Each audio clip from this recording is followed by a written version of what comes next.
walking with a senior tonight.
Ladies and gentlemen, tonight we say goodbye to our seniors.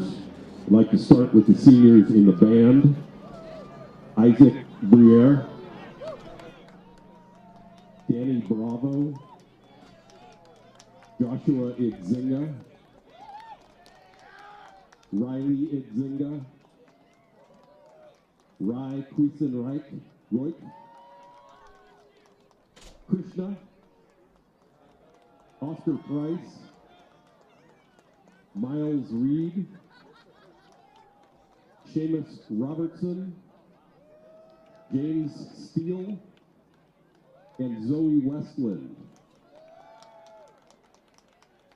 Thank you, seniors.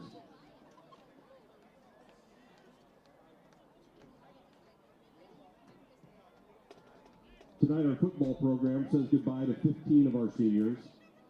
Last night at the team dinner, players were given retired Cardinal jerseys and letters from their coaches and family members. Tonight they're walking on the field with their supporters. Our first senior is number 1, Conrad Kelsey. Conrad is accompanied by his mother, Funda, his dad, Roger, and his sister, Kyla. Conrad thanks his family for everything they've done for him. Quoting Conrad, he says, "Mom, thank you for being the reason that I was able to get to every practice and game on time and with all my gear. From driving me to practices after school to bringing my cleats and pads to West Sylvan after I forgot them at home. Thank you. Dad, thank you for being the one to pick me up so often after practice and for always being ready with a coat and preheated car for those cold, wet, muddy practices. And Kyla, thank you for being an amazing sister. I know you didn't like having to drive me to and from practice when Mom and Dad couldn't, or having to sit through boring football games, but thank you for being there. It meant a ton to me. Again, thank you guys for everything you've done for me. You're the reason I'm able to play on this field today." Conrad's favorite football memory was shutting out Grant at home this year and next year he plans on studying engineering in college. Next, number 2, Enzo Oxford. Enzo is walking onto the field with his mom, Renee, his dad, Keith, and his grandma, Lisa. Enzo loves his family for all their support, care, and appreciation for letting him play football. He says their support means everything to me, and it's what drives me to be a better athlete and football player.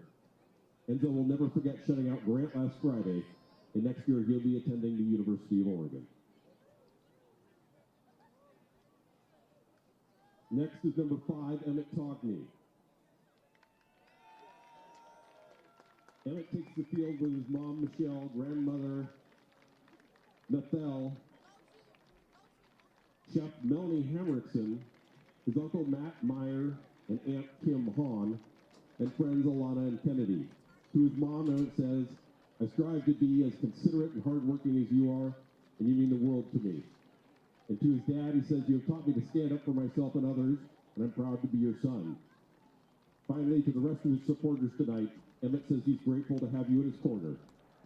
I wouldn't be the person I am today without your support. Speaking of family, Emmett says that playing football with his brother his sophomore year is his favorite football memory. Next year, he plans to follow his heart and make a difference where he ends up.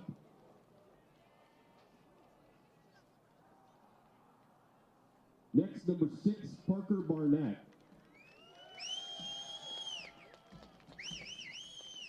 Parker is walking onto the field with his mom, Megan, and dad, Bobby. He thanks them for motivating him to keep pushing through the past couple of years. Parker's best memories of football are all the team dinners, being able to just hang out and talk with teammates. Next year, Parker will begin studying business at the University of Oregon.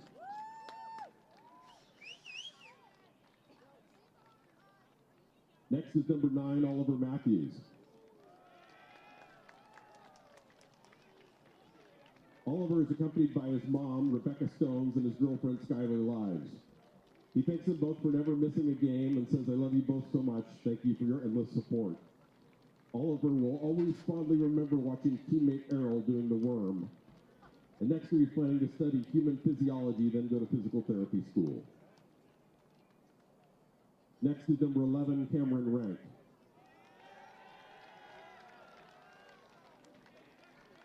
Cameron is walking on the field with his avid teacher, Ms. Bestor, stepdad Kurt, grandma Susan, his brother Thane, and sister-in-law Katie, and his nephews Kellen and Brooks. Cameron says, thank you guys for everything you've done for me and believing in me. I love you guys so much, and I'm insanely grateful for all that you do. Cameron says he'll never forget holding Grant to 0 points, saying the energy was just there. Next year, Cameron will try to play football at a junior college or D3 school, but he's keeping all of his options open and considering trade schools as well. Next is number 17, Jack Reynolds.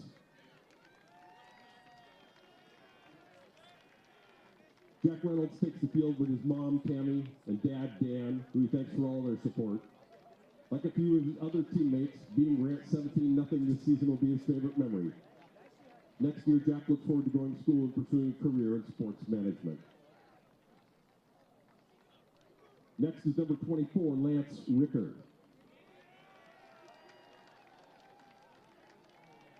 Lance walks tonight with his mom, Nikki, dad, Mike, brother, Michael, and sister-in-law, Elena. To his parents, he says, thank you for always supporting me and encouraging me to be the best I could be.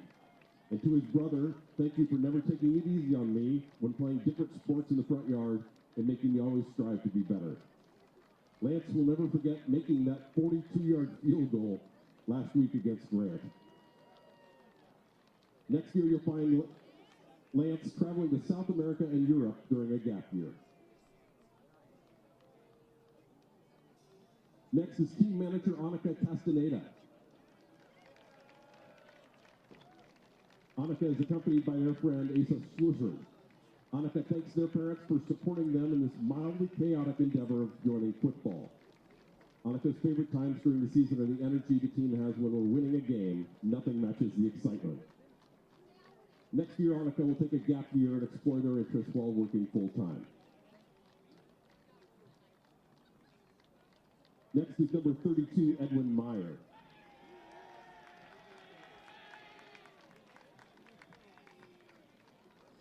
Edwin is joined on the field by his mom, Hideko, and his teammate and brother, Alex. Edwin says, "Thank you to my mom and dad for supporting me throughout these last 2 years, driving me to practices and lifts, and getting me into football to begin with. I especially can't wait to see Alex kick tail for the next 3 years."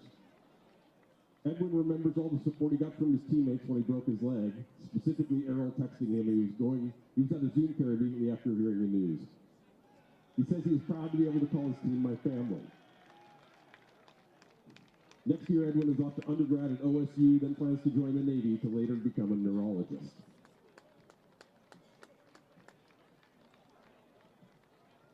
Next is number 45, Reichler Piersnick.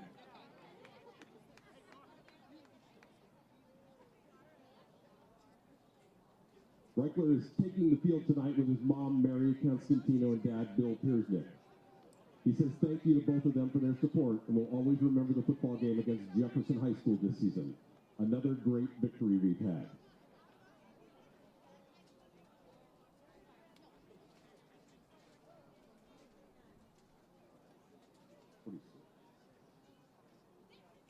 Next is number 46, Tomas Lassay.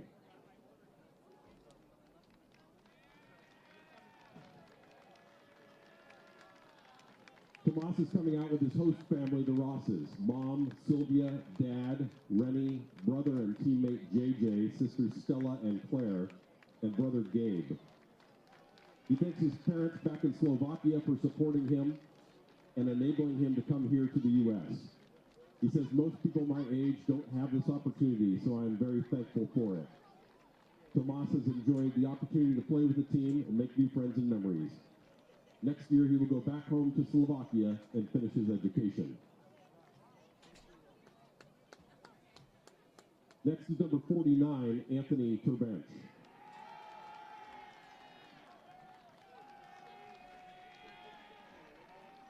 Anthony is walking with his mom, Tiffany, who he thanks for everything. He's loved playing football because, as he says, he has all these guys to call my dogs. As for next year, Anthony says he's looking to become a UFC fighter.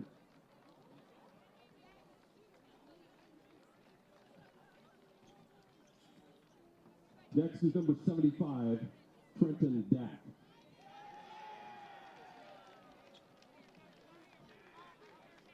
Trenton is taking the field with his mom, Candace. Trenton says he's thankful for all the support he receives. He says he has loved hanging out with teammates after games, and next year he will be off to college.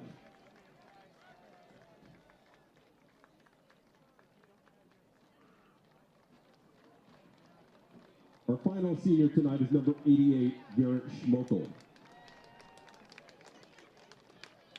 Garrett is walking onto the field with his mom, grandma, and grandpa. He thanks his family for coming out to the games and supporting him and his teammates.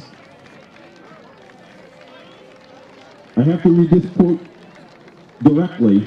Garrett's favorite football memory is bean-popping Errol Andrews Brotherton. He'll think about that next year as he's playing baseball in college and studying business and sports management.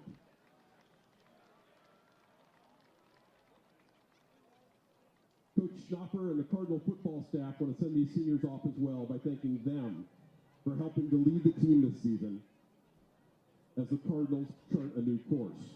Each one of these teammates made sure that the Cardinal values were always on top of mind. Nobody outworks or out-hustles our seniors. They are excellent at the little things because details matter, and they show the utmost respect to our opponents, fans, officials, and their teammates. Each of these 15 seniors exemplify the very best student athlete can be. Its coaching staff cannot wait to see where you Cardinal Wings take you next. Thank you to our seniors.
We're always driving.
Just remember, Todd.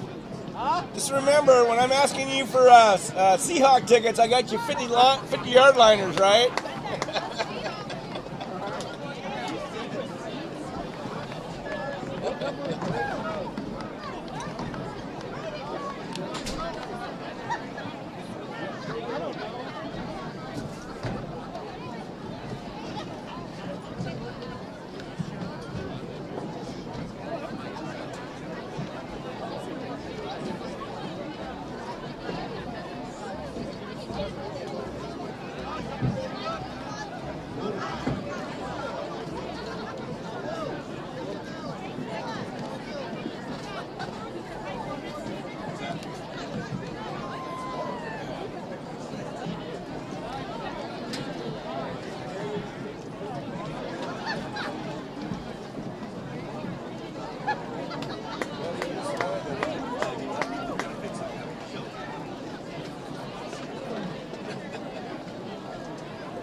Regular season finale, the Lincoln Cardinals finishing off the 2023 campaign, hosting the Cleveland Warriors on the Oregon Sports Beat. It's senior night here. Chris Clayton alongside Dave Hall. It's the final week of high school football here in the state of Oregon. There's a lot on the line going on all over the state, but that includes the PIL. There are playoff implications for still a lot of teams left in the PIL, whether it's the 16-team state playoffs or, the playoff that's still technically the playoffs, called the Columbia Cup, teams 17 through 32. The season probably not over today for Lincoln, Dave. There's an opportunity still for more games ahead. I think it's probably pretty sure that there'll be at least another game for Lincoln. Mm-hmm. This game has a lot of ramifications.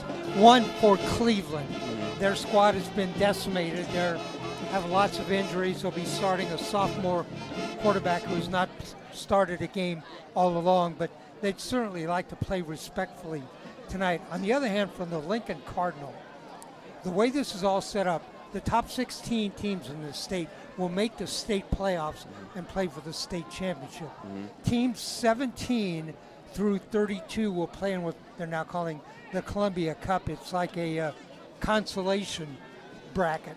It's like the NIT, like you'd see in college basketball. Like the NIT. Mm-hmm. So 17 through 32. 17 through 24 will get a home game in that tournament. Yep. 24 through 32 will go on the road. Where we stand right now in the PIL, here's where we stand.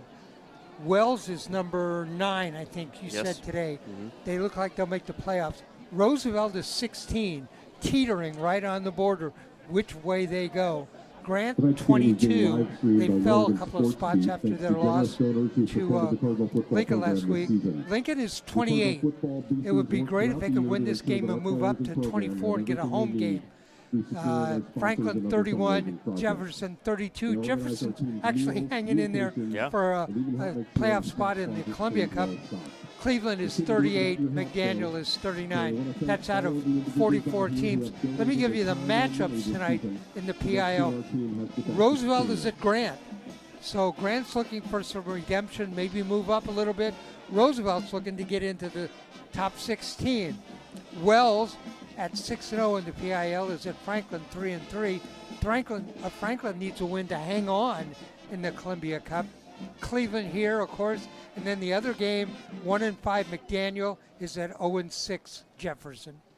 So as it stands right now, there are 6 teams that have a chance to make the postseason out of the 8 teams that are in the PIL. So some depth this year in the Portland Interscholastic League, and a chance for those teams like Lincoln to keep playing. You never know with the numbers of how things shake out, so we shall see exactly how the math it freezes and solidifies tomorrow morning. A lot to be determined. If you're Lincoln and first-year head coach Cody Schnaufer, you're thinking, let's just focus on winning and have a good senior night, and we'll see what happens. They are set to play the national anthem here in just a moment at Lincoln High School. Let's listen in here on the Oregon Sports Beat.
Just a few minutes from kickoff, Lincoln and Cleveland to finish off the 2023 regular season.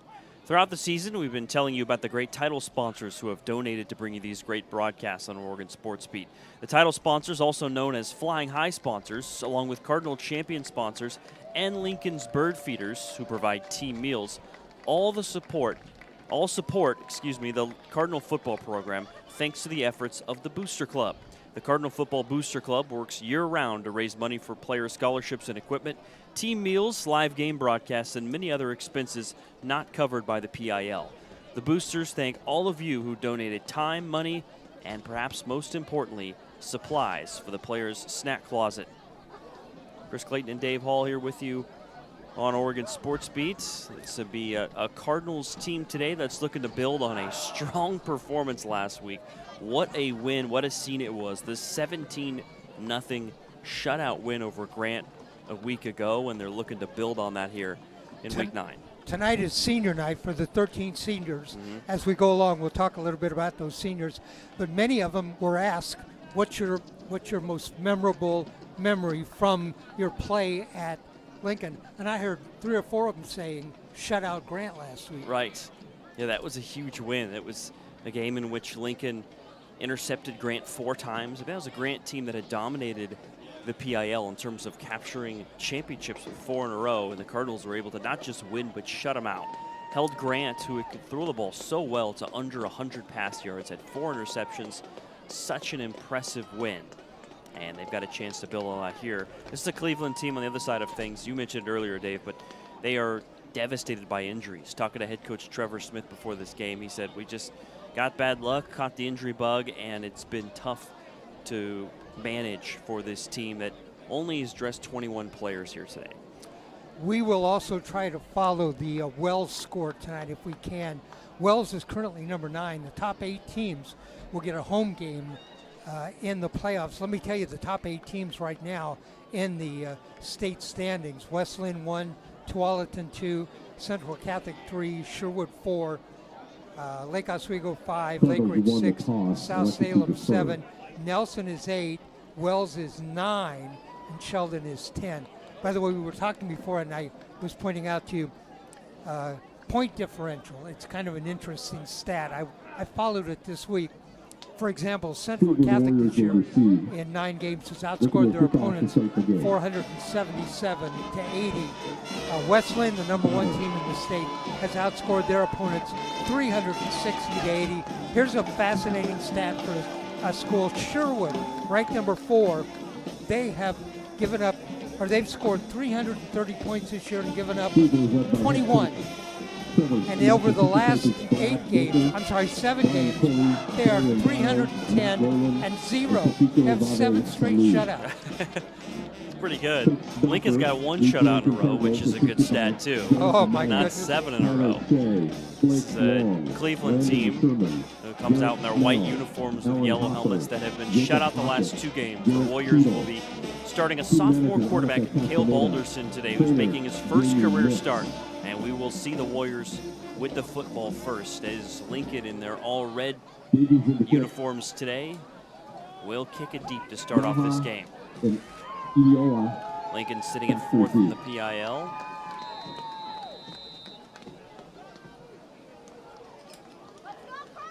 Most wins in conference play in 5 years for this Lincoln program. And it would help to have another one. That's right. Davies boots it deep. And it's retrieved at about the 16-yard line. This is Zion Adika. And Adika is taken down at the 20-yard line on his return efforts.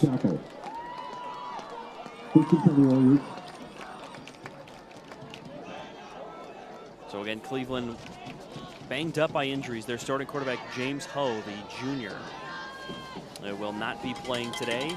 They've also got a number of other key pieces for this offense. Good to see Finn Davis on the kickoff. Remember last week, he threw a touchdown pass. That's right. A 40-yard completion at least. Down the field to Parker Barnett. Davies just a sophomore. Here we go. Balderson and the offense come out. Uh-oh, trouble with the snap. It's over the head of everybody. Ball's loose at the 4-yard line.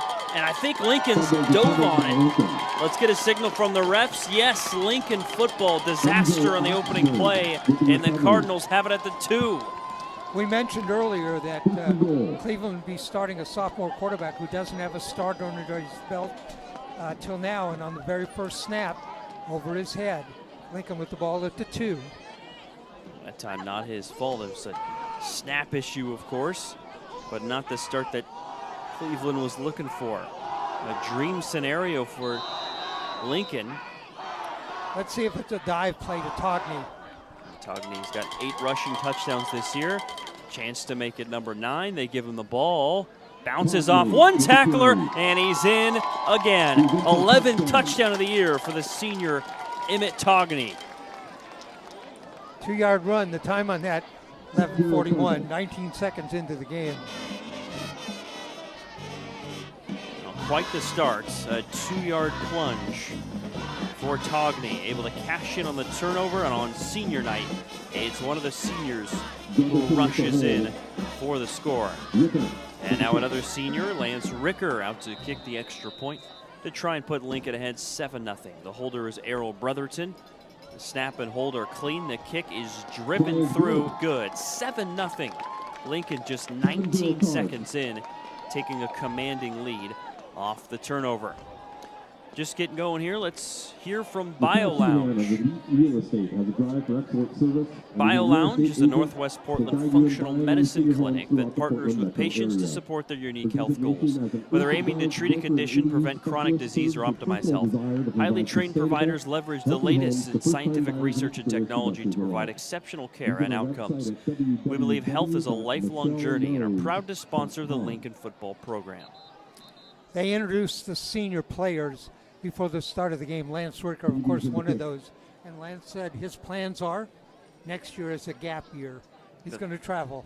He also said that his favorite memory from his high school career was the field goal he made last week. Banging through the 47-yard, 42-yard field goal against Grant. A career long for him and second to last game of the season.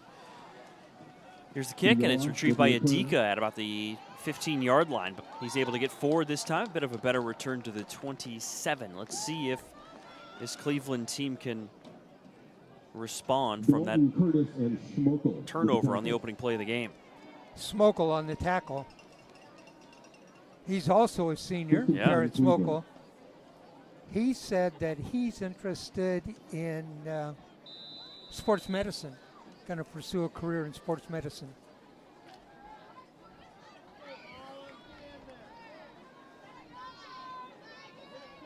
Cleveland with this young team, banged up by injuries, trying to come out and show what they've worked on in practice, making strides in the right direction. They hand it off on the left side, blown up in the backfield. A tackle for loss for this Lincoln defense, able to dive through a loss of 2 yards.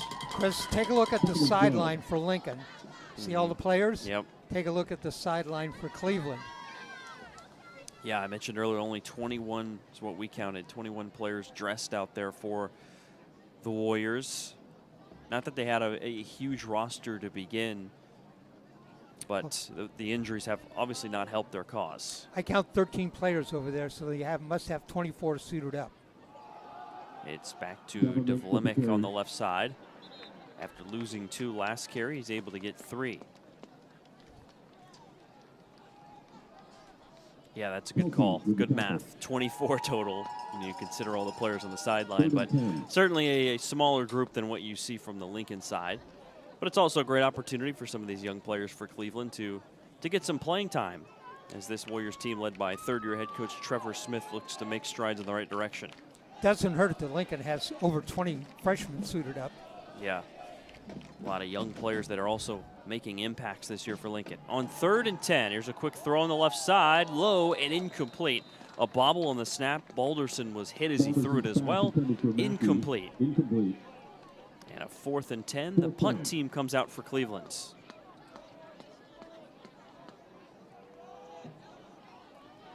Watch Parker Barnett. He's had a great year returning kicks. No doubt. He's kickoff, punt returns. He's been electric with the ball in his hands. Sort of a high snap. It's retrieved and Booted away by Graham Spencer. And a fair catch by Barnett back at his own 47-yard line. Terrific field position for Lincoln. Kind of that rugby style punt. Take a couple of steps on the run and then let that ball go. Not high, but a pretty good kick. So Lincoln got the ball at the 2-yard line in Cleveland territory last possession. One play to get him in for a score. One play, 2 yards, 1 touchdown. Got 2 receivers to the right. Here's a toss play back to Togney on the right side. Togney makes a nice move, cuts it towards the sideline. Big gain for Togney all the way down to the 30. Get him at the 31-yard line. 22-yard rush for the senior Togney. First and 10 Cards.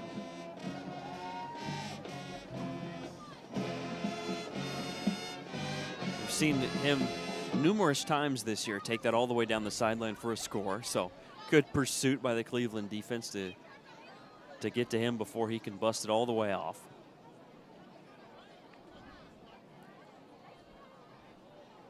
Just over 10 minutes to go in the first quarter. A 7-0 lead already for Lincoln. Togney to the left of Liam Eldridge, the junior quarterback. They go with a run play right side to Togney again, and Togney will rush for 5 more yards. 3 plays into the game for the Cardinal, all rushes by Emmett Togney. And why not? This offensive line for Lincoln is opening up lanes. Togney will sub out for this play. On a 2nd and 5 for the Cardinals, they're all the way up to the Cleveland 26-yard line.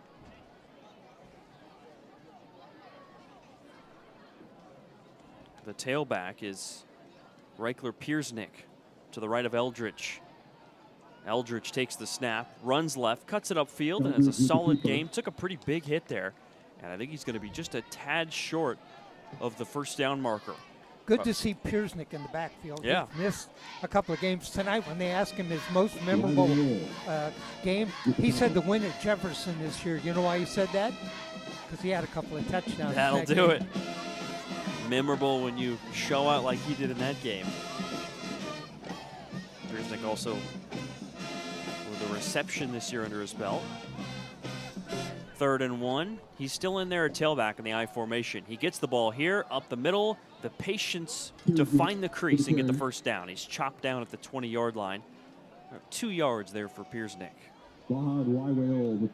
They only needed 1. 13. Until he got hurt, he had a good season ahead of him. He's kind of the power in the backfield. Togney is very elusive. Piersnick was the power. And then, of course, the injury and missed 3 games. 1st and 10. Last year, this Lincoln team, or last week, I should say, this Lincoln squad ran for 144 yards against Grant. Play action. Eldridge will throw to Barnett at the goal line. Picked off. Big time play for Cleveland. They get the INT from Sean McCormick, and he's taken down at the 7-yard line. 50-50 ball, and McCormick made the play. Threw into coverage. Crusaders, a 50-50 ball. They both went up for it. Interception for Cleveland. They'll start on the 2, on the 5.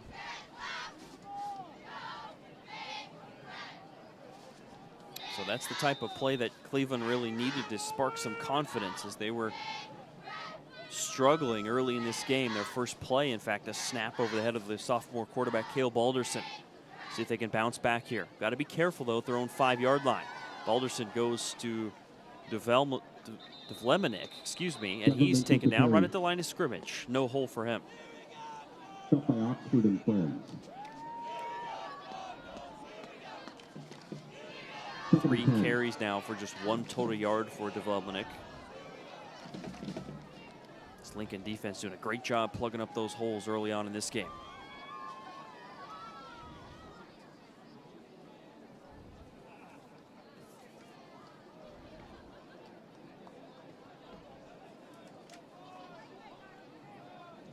This Cleveland defense allowing about 32 points per game. That's 7 the PIL. So good sign for them to come up with a stop early. Balderson off the play action, taken down in the end zone. There is a flag down. Kelsey with the sack, coming the flag. Did he try to throw the ball? It looked like he did. I don't think he got rid of it, though. It looked like he was thrown down before he could. Intentional grounding in the end zone, is a It's safety. a holding in the end zone, so that's a safety. Either way, it's a safety. Either Could have way. been a hold because he was thrown down in the back of the end zone, so the safety for the Lincoln defense. And the Cardinals able to bounce back despite throwing the interception in the red zone. And the Cardinals will get the ball back on a free kick here. This is a carryover the performance we saw last week. This Lincoln defense able to lock down a prolific Grant offense. Cody Schnaufer's team has just made steps in the right direction week to week. You can see in the present how good this defense already is, and in the future they've got a lot of potential with a lot of young impact players in this Cardinals defense.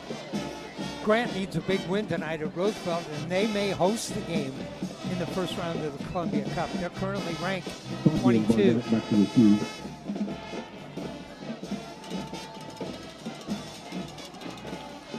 Most teams punt the ball here. I'm guessing they want to kick it away from Togney. Probably want to kick it away from Barnett, too. Graham Spencer to take this free kick. Spencer in the kick. Togney and Barnett, very dangerous with the ball, waiting back at their own 38-yard line. It's kind of a line drive to Togney. Bobbles, picks it up, and here goes Emmett Togney, looking for a hole. Puts on a beautiful move, still on his feet, dragging defenders all the way to the 40-yard line. It amazes me sometimes how runners can do that spin move and keep their balance, and Togney did it to perfection that time. Togney, a first-team All-PIL selection last year at running back. You gotta think he's a shoe-in for that once again here in 2023. Absolutely. Some great running backs in this conference, but not sure there's any better than Togney. 1st and 10 for Lincoln at the Cleveland 40. In motion is Kelsey. He'll get the ball, trying to go around the edge. The senior Conrad Kelsey makes a move inside the 30 and down to the 23. 17 yards for Conrad Kelsey. Meade and McCormick with the tackle. Wells had a couple of really good running backs, remember? Oh, yeah. Definitely some talented backs from Wells that'll be on that all-conference list. Wells sitting at number 9 in the OSAA rankings. In a really good spot for them to make the state playoffs and maybe even host a game if they can get into the top 8. See how the math works out after tonight and if Wells can come away with a win to finish off the season. And they're playing Franklin. Eldridge, pressure, taken down, and he fumbled. The ball is loose, and Cleveland's on it. The Warriors have now forced 2 turnovers. They get a strip sack on that play. Fumble is recovered by Spencer. And it was Adrian Anaya, the senior, on the corner blitz, who was able to dislodge the football from Eldridge.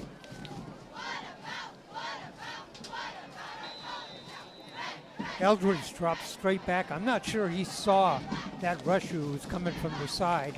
Got a strip sack, 2nd turnover of the night for the Cardinal. See if Cleveland and 3rd-year head coach Trevor Smith can find some success on offense. Their defense is keeping them in it right now. Balderson dropped back to throw, and he is able to complete it near the line of scrimmage. A couple of really nice moves by Pokiwaiole, and he fumbled. It's picked up by Lincoln. Back the other way for a touchdown. Cameron Rank to the house. Back-to-back turnovers. Touchdown Cardinals. 2nd turnover of the night for Cleveland. Both fumbles lost. How many yards we got on that return? Well, I don't have an exact yardage, but maybe about 30. Either way, a big-time fumble return for a touchdown. That's where we need a spotter, Dave, to give us the exact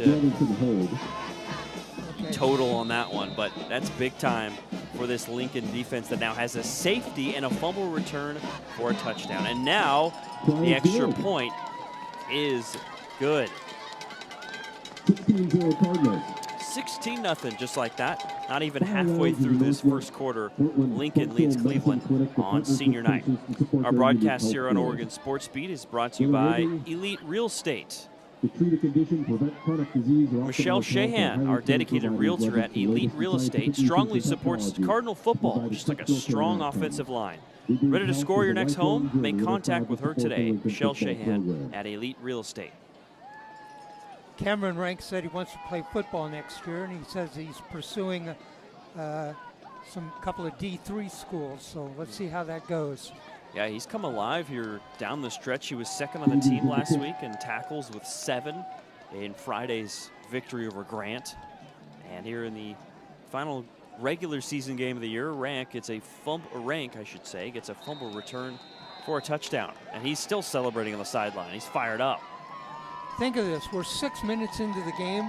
We've had 4 turnovers. Yeah, this is a wild start. Line drive kick from Davies, out of bounds. Down on the play. Of that 4, 3 of them are fumbles lost. Yeah.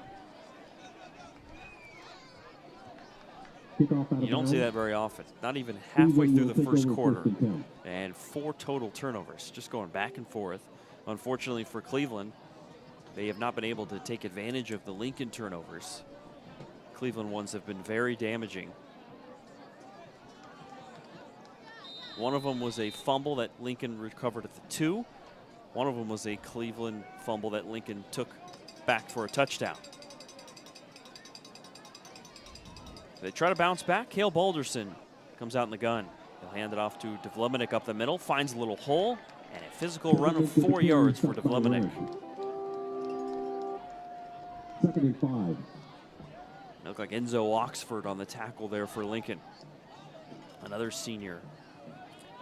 Enzo said that, let me see what he said. Correction He 6. said that he wants to go into engineering, so he's going to pursue that.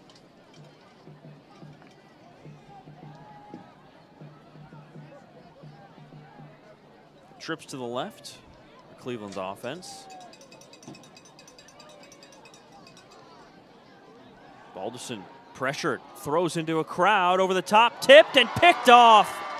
It's Parker Barnett, back-to-back weeks with an interception for the senior Parker Barnett. It was deflected by Eldridge into the grasp of his teammate Barnett. The old tip drill. Yep.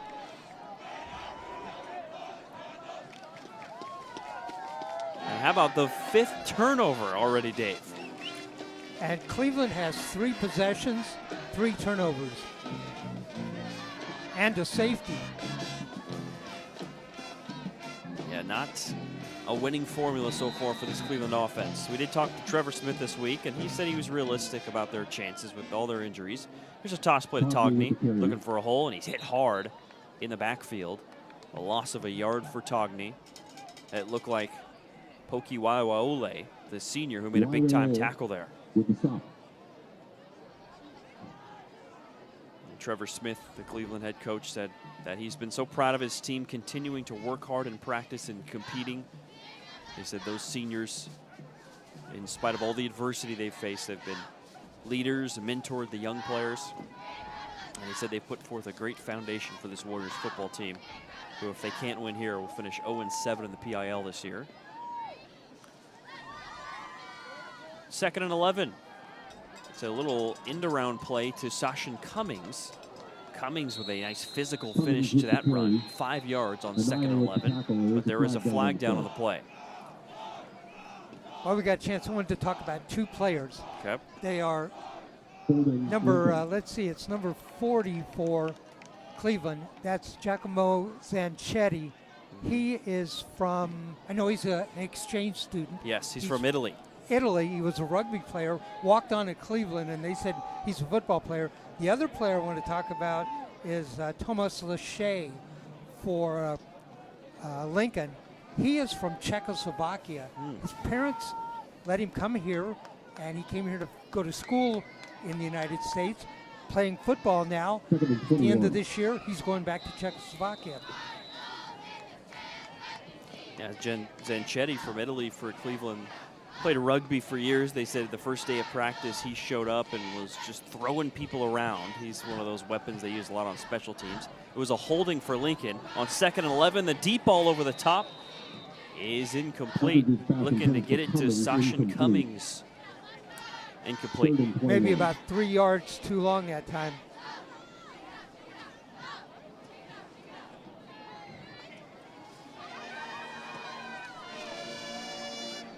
So now it'll be a tough situation thanks to the holding penalties. A 3rd and 21 on the way for Lincoln. 4:48 to go in this first quarter, and a dominant 16-0 advantage for the Cardinals. Last year these teams faced off. It was a 36-8 victory for Lincoln at Cleveland.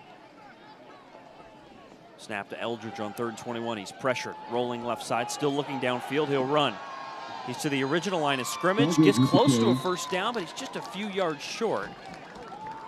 Actually, just a yard short. 20 yards on the run by Eldridge. 4th and 1 now. Very much reasonable to go for it now for Coach Schnaufer. 4th and 1. And it looks like they are. Rank checked in. Oxford did too, so a couple bigger bodies, some tight ends coming into the game for Lincoln. It looks like a big beefy formation here for Lincoln. Eldridge under center. It's a quarterback sneak. Finds the crease and has the first down. Only needed 1, and Eldridge got about 3 yards there on the QB sneak. You know what the Eagles call that play? That's right, tush push. The tush push. That's what it was that time too.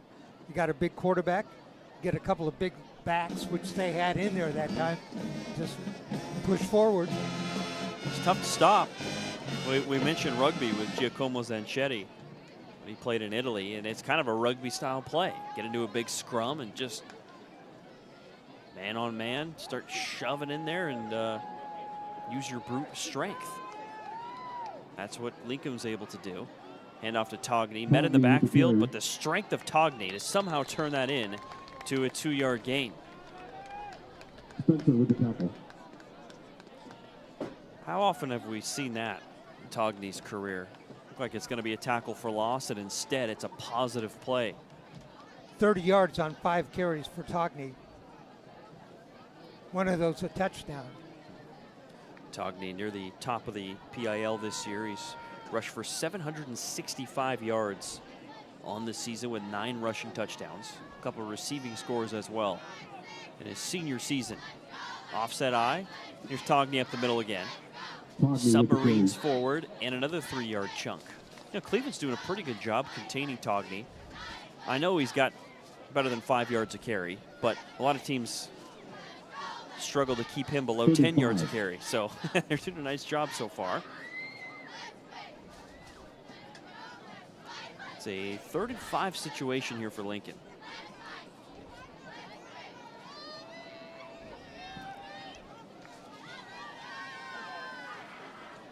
Clock down to 2:22 and counting in this first quarter. 5 combined turnovers. 3 on Cleveland, 2 on Lincoln. Ball's loose again, and just like that, Lincoln turns it over. Incredible. 6 combined turnovers here in the first quarter. Think of that. That's 6 turnovers, 3 each team, 2 fumbles lost for each team, a pass interception for each team. We're in the first quarter. This is a weird game, I think would be the best way to describe it. There's been a safety, there's been a fumble return for a touchdown. But the first play, we should have known it was kind of an omen. The ball was snapped over the head of Cleveland's quarterback, Cale Balderson, and it's just gotten weirder since then. It's a great field position for Cleveland at their own 49-yard line. Balderson, the sophomore, in his first career start, throws middle, picked off. And guess who? Cameron Rank making plays. He's got a fumble return touchdown and now an INT on defense. Balderson is 1 for 4 passing with 2 interceptions. And right now, as of 2:09 left to go in the first, the Cardinal have 9 points defensively. A safety, a touchdown, an extra point. So the interceptions for Lincoln from Barnett and now Rank. Slant pattern that time for the interception. Read beautifully by Lincoln. Here's a handoff left side to Togney, battling through arm tackles, and Togney will go for a gain of 5 yards. Less than 2 to go in this odd first quarter. That's now up to 7 total turnovers. Bizarre. This is a Lincoln team that also forced 4 turnovers last week in the win over Grant. So they're starting to make plays. The Lincoln defense has now forced 15 turnovers this year. 8 of those have come now in the last 2 weeks. And they might not be done yet here in this game. Togney trying to bounce it outside. Togney's got a first down and more. Togney still on his feet to the 30-yard line. 17 more yards for Emmett Togney.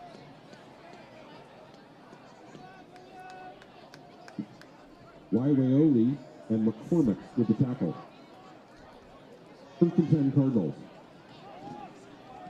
We're in the first quarter. Togney now with 56 yards rushing. He's done that on 8 carries so far. On pace for another big day. Less than a minute to go in the first quarter. A.J. Reverman comes to the left of Liam Eldridge, who takes the snap and hands left side. This is Piersnick trying to get around the edge. Look at Piersnick weaving inside the 20. Reichler Piersnick spot him inside the 10. That's a 20-yard run.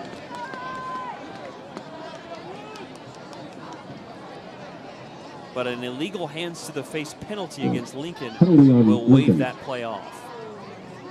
There was a holding earlier on Lincoln, and now an illegal hands to the face to wipe away the run.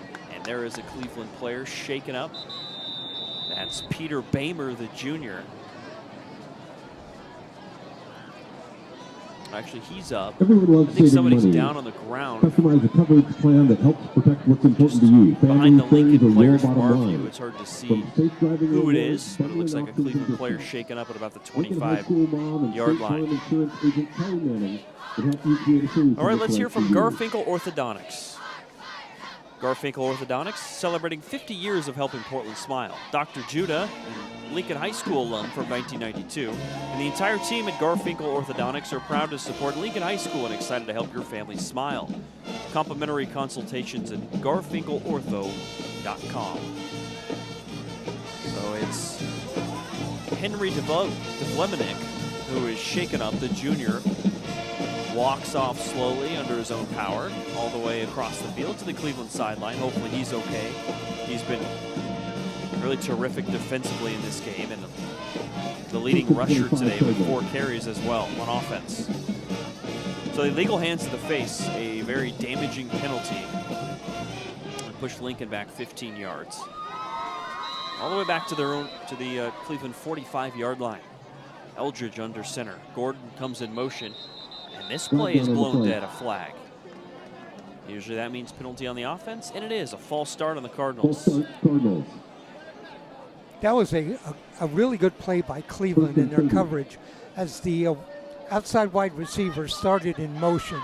He was moving from left to right. As he went down the line of scrimmage, the cornerback followed him while he was in motion. And then when he got to the end of the line, the cornerback let him go. And the quarterback proceeded on the snap to rush at the quarterback. It's a well-designed play, just was a little late. Same play. And it's another issue before the snap. Is it on Lincoln Flag again? down on the play. Oh my goodness, another false. Completion. Great catch by Barnett. Yeah, it was. Sorry, Dave, that was actually an illegal, ineligible receiver downfield. So there's a lineman downfield for Lincoln, not a hold, which, as you said, Eldridge rolled out. Sometimes you'll see that when a quarterback tries to keep a play alive, a lineman will leak downfield thinking it's a run play. Well, Eldridge did take a couple of steps forward. 1st and 40, and a screen pass to Piersnick. He's wrestled to the sideline by Adrian Anaya. What about a 7-yard gain there to Piersnick? First completion of the night for Eldridge.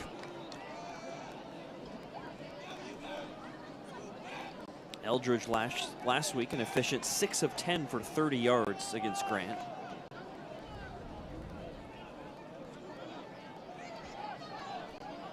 It's 2nd and 33. And we'll play that in the second quarter. Well, it's been kind of a weird game. It's been sloppy. We've had turnovers, we've had penalties, but the Cardinals on senior night with a commanding 16-0 lead over Cleveland. Our broadcast here on Oregon Sports Beat is brought to you by Premier Jets. Premier Jets specializes in worldwide service and has experience visiting nearly every part of the world. We provide fast worldwide transport service to 6 continents, including all Pacific Islands. Our service includes an air ambulance, on-demand cargo, or charter flights. That's Premier Jets. We need to fly someplace warm. Yes. Jimmy Buffett in one of his songs said, fly me to Saint somewhere. There you go.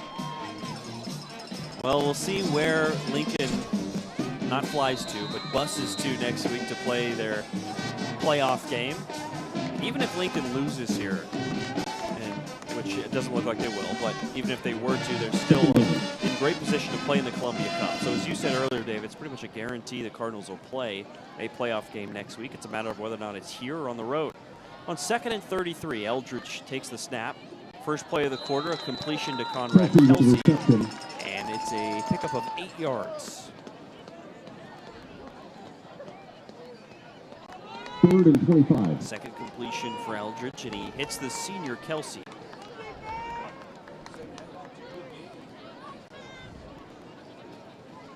Kelsey with his 4th catch of the season. And a difficult position here. It's 3rd and 25.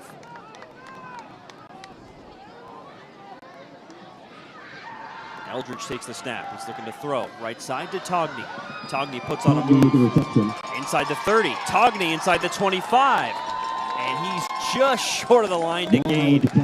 Throw it to Togney near the line of scrimmage, and he tends to make plays. He'll end up about 2.5 yards short. With a gain of 22 there to Togney.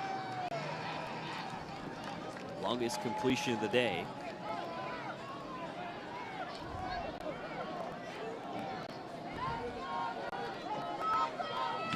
And now again, very manageable. 4th and 3. But they'll come out with the field goal unit.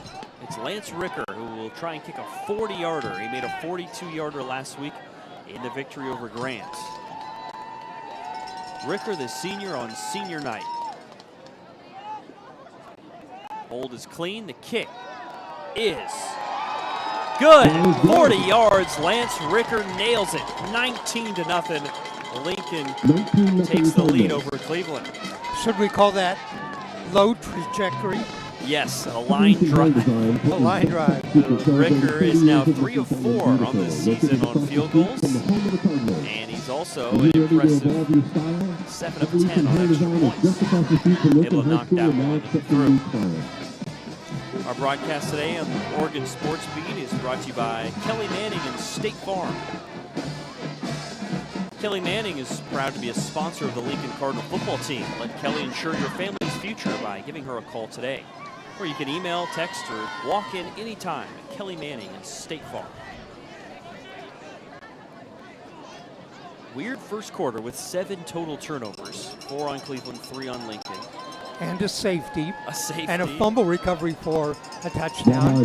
5 penalties for 40 yards on Lincoln. So very sloppy, but ultimately the Cardinals get off to a good start in the second quarter and get some points on the board.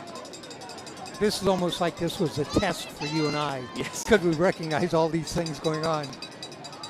It's been one of those odd games from the start. First play from scrimmage was a turnover by Cleveland. Let's see if the Warriors can get something going offensively as Finn Davies will kick it deep.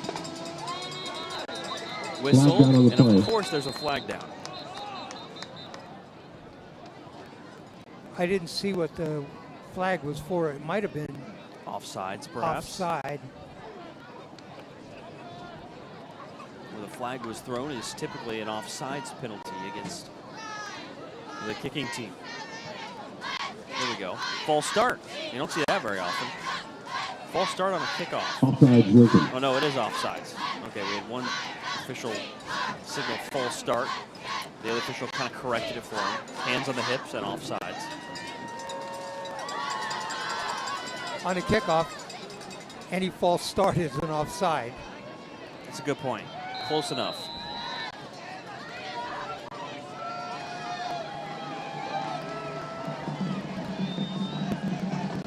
All right, this time it's clean and it's legal, and it is retrieved by Blaha. Lowers the shoulder, physical return by him, and great field position for Cleveland. They'll start at their own 39-yard line. It's the junior Hank Blaha on the return for the Warriors.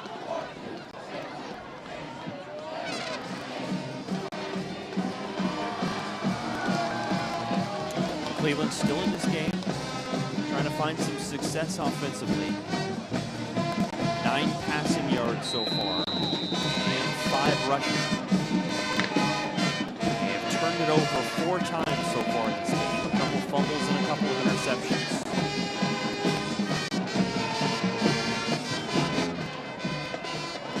Trips to the right for Cale Boulderson, the sophomore, in his first career start. He's got the snap, he hands it off up the middle.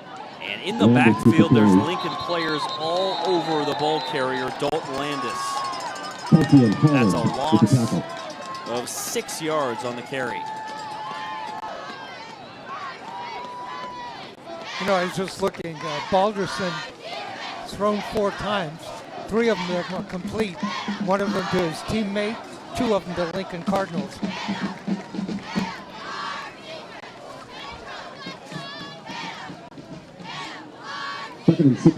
They now have negative rushing yardage for the game. It's been an incredible performance by this Lincoln defense. Balderson pressured again. He throws it up into coverage, and it's picked off again. That's Parker Barnett for his 2nd pick of the game. Cardinals will take over 1st and 10. 3 in the last 2 games now for Barnett. Balderson that time was under pressure. He kind of did a little jump step. When you get up in the air, you can't get anything on the ball. Underthrew that, intercepted by Barnett. Barnett's been amazing on pass coverage the last 2 weeks. And you got to think part of the success today for this Lincoln secondary, and last week too, was the pass rush they've been able to get. They've been pressuring the quarterback really well. Makes it life difficult on a quarterback, especially a high school quarterback where you got to make quick decisions. Pass rush coming at you, not easy. Eldridge is under center. They'll go to Gordon on the end around. Gordon gets a block from Togney.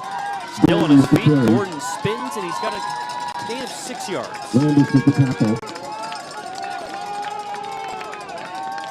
Gordon said, I've been watching Togney. He runs over people. I can do that. That's right. It's now 101 rushing yards today for Lincoln. Still pretty early in this 2nd quarter with 9:30 to go. 56 by Togney, 26 by Eldridge, 17 by Kelsey.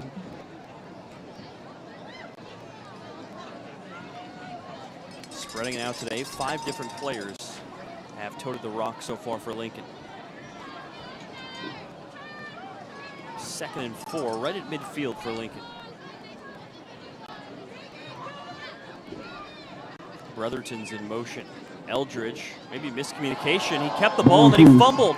Had it taken away. Cleveland's on it. Another turnover. Incredible. Hank Blaha has the recovery, and it was Adrian Anaya again on the forced fumble. That's 9 total turnovers between these 2 teams. 5 by Cleveland, 4 by the Cardinal. That's the 2nd fumble recovery for Anaya. Wow. So Cleveland, the door's open. They're down 19-0, but defense continues to just keep them in this game. 1st and 10 at the Lincoln 42.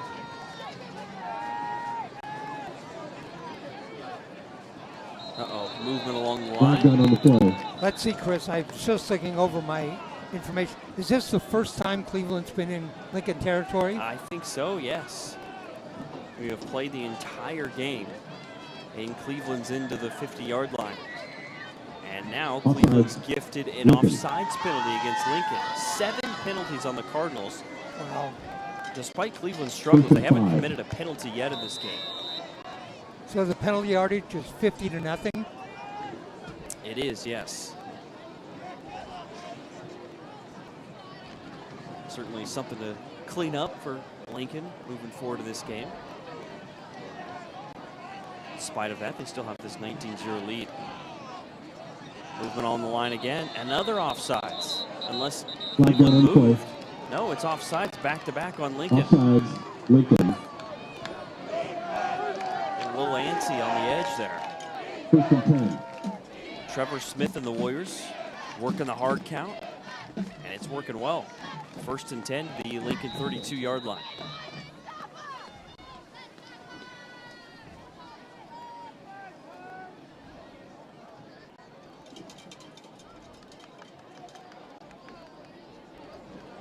Trevor Smith in his 3rd year as head coach. He was previously on the coaching staff at Valley Catholic, 3A school in Beaverton. One of my good friends, an ex-Blazer, was their first basketball coach, Michael Harper.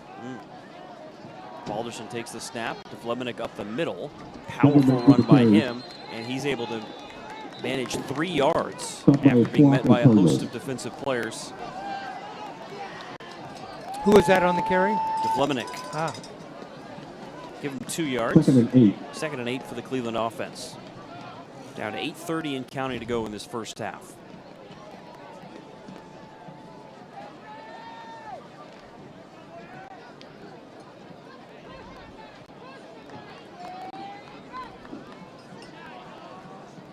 Balderson takes the snap, rolling right side, throws underneath. That's a completion. And a short gain into the hands of Peter Bamer. Stopped by Wright. About a 3-yard gain on the completion. 3rd and 5. That can be a little confidence boost for a quarterback, especially one who's kind of struggling. Send the outside receivers deep, clear out an area, go underneath to Bamer for 3. Confidence builder, you're right.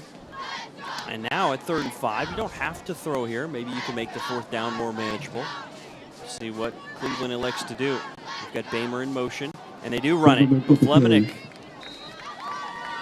will have 3 yards, and now a 4th and 2 for Cleveland. DeVlemenick now 6 carries for 10 yards so far. 4th and 2. A powerful runner who's struggling to find room so far, but he's just a junior.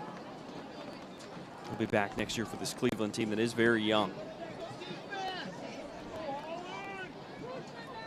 Big play here for Cleveland trying to stay in this game, maybe make a comeback. This is a big 4th down attempt.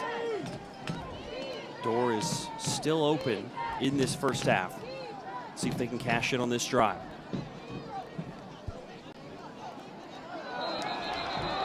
And another offsides. Going to be on the Cardinal. That's the 3rd offsides of the drive on Lincoln. 9th penalty of the half on the Cardinals. It's been an odd, sloppy game. Penalties and the turnovers, they're just piling up. We've played about 18 minutes. We have 9 turnovers.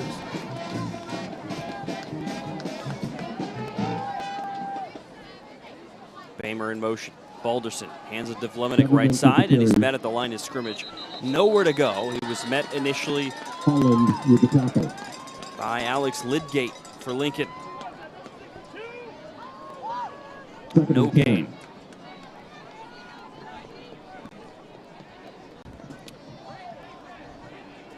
Maybe about a half-yard lost or so on the play. For Cleveland, you got to think you go back to the hard count here. It's been arguably your best offense this drive. It's making Lincoln been offsides. Balderson will look to throw right side, and it's picked off, intercepted again. Running the other way, Errol Brotherton for Lincoln. He's got room on the return. A blocker in front. Brotherton staying in bounds across midfield. There's a flag down. Brotherton's blown up and a fumble. Lincoln's on it. The recovery by Owen Hendren. My goodness, what a hit by Graham Spencer. Brotherton shaken up.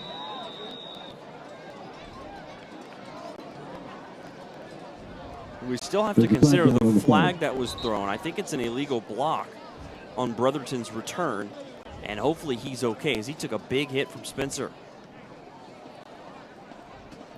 Well, we're at deuce-digit turnovers. Wow. 6 for Cleveland, 4 for Lincoln. Brotherton is up, coming off the field. Brotherton getting his team best 3rd interception of the season. He's now tied with Barnett to lead the team. Been a long time since I saw a game with double-digit turnovers. We're about halfway through the second quarter. It's been incredible. 5 fumbles lost, 5 interceptions. So the penalty was an illegal block, a hold actually against Lincoln. That's their 10th penalty. What do you have for yardage and all the penalties? Are we at 75 or 80? I'm going to have to add that up. Give me a second here. 70 yards. Wow. But still a 19-0 lead for Lincoln. They got the ball at their own 36. And we're halfway through the second quarter. Yeah. Timeout taken by head coach Cody Schnaufer for the Cardinals. He wants to talk things over and try and sort things out in what's been a wild game so far. Our broadcast here on Oregon Sports Beat is brought to you by Friendly House. Friendly House is a nonprofit community center and social service organization serving Portland since 1930. Our programs and volunteer opportunities are designed to bring folks together to make a better neighborhood for everyone. Connect with your community at fhpdx.org. Friendly House, one of our sponsors here at the Oregon Sports Beat. Well, it's kind of an odd situation here. If you're Cody Schnaufer, Lincoln's head coach, you got to be proud of your team here with this big lead, and it's senior night. But these type of mistakes also drive a coach crazy. So Schnaufer probably trying to contain his emotions a little bit. His team's committed 10 penalties. Not the cleanest football. They go to Togney, looking for a hole. Togney trying to bounce it outside, and it's a solid gain of 10 yards. Make it 11 for Togney. That's good for a Cardinals first down. I get turnovers. You get tackled, you lose the ball, you throw an interception. But all those penalties, they really just kind of eat at you. Yeah. And Lincoln hasn't been perfect in terms of penalties this season, but it's not like they've had, a terrible issue with penalties. It's just kind of been unique to this week, this many mental mistakes. They're still in a good spot, and they go back to Togney, trying to go off tackle, and a short gain of 3 yards for Togney.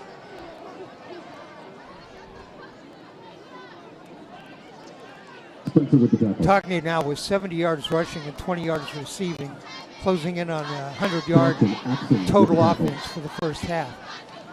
7 and 7. And he is up over 800 rush yards now in the season as well. Spectacular senior year for Emmett Togney.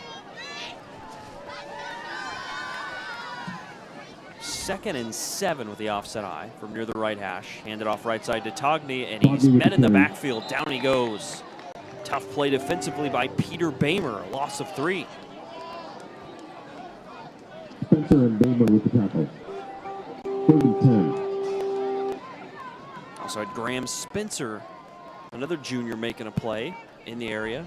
He had the big hit on the interception return.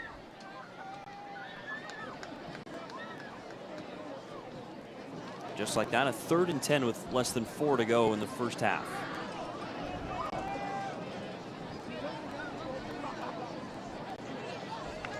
Togney's the tailback. They toss it to him left side. Got some blockers in front, looking for a crease. Togney lowers the shoulder, just short of the line to gain. 9 yards for Togney, and it's 4th and 1. Riley with the tackle. 4th and 1. I like going to that play from the shotgun. They toss play to the left or right, get some linemen on the move out in front. It has worked well today and all season for Lincoln. Another opportunity for the Cleveland defense. 4th and a yard. Eldridge under center. They go with the sneak. Eldridge driving the legs. They blow the play dead. Let's see where they spot him. I think it's going to get a generous spot. Yeah. They gave him obviously forward progress, but even with forward progress, I think that was maybe a little generous. If he got it, it was by the nose of the ball. But first down for Lincoln either way. You know, you can be behind the line of scrimmage and stretch your arms out and push the ball past, and I think that's what happened there. And the official's obviously a lot closer to the play than I am. Give credit to Eldridge. Enough strength there to get the first down for the Cardinals. Up to the Cleveland 43-yard line. Eldridge takes the snap. Give it to Togney. Finds a little hole, bursts through, and a 4-yard gain for Togney. Well, Lincoln managing the clock here, letting it bleed down, maybe use up the rest of the half, as Lincoln also has the ball to start the third quarter, as Cleveland took the opening kickoff of this game. So the chance is there for the Cardinals to really get a stranglehold on this football game.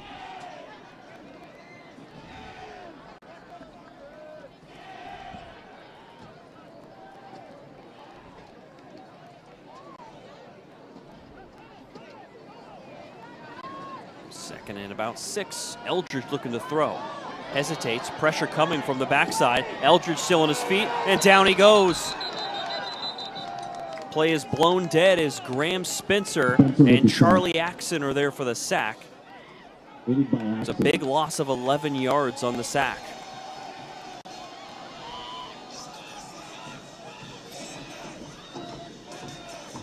That'll make it 3rd and 17. 3rd and 17. With a minute 20 to go in the half.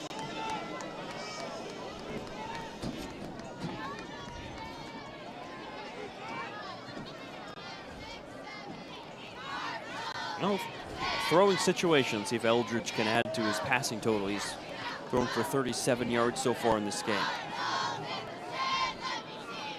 Eldridge looking to throw. More pressure. And it's Axon again.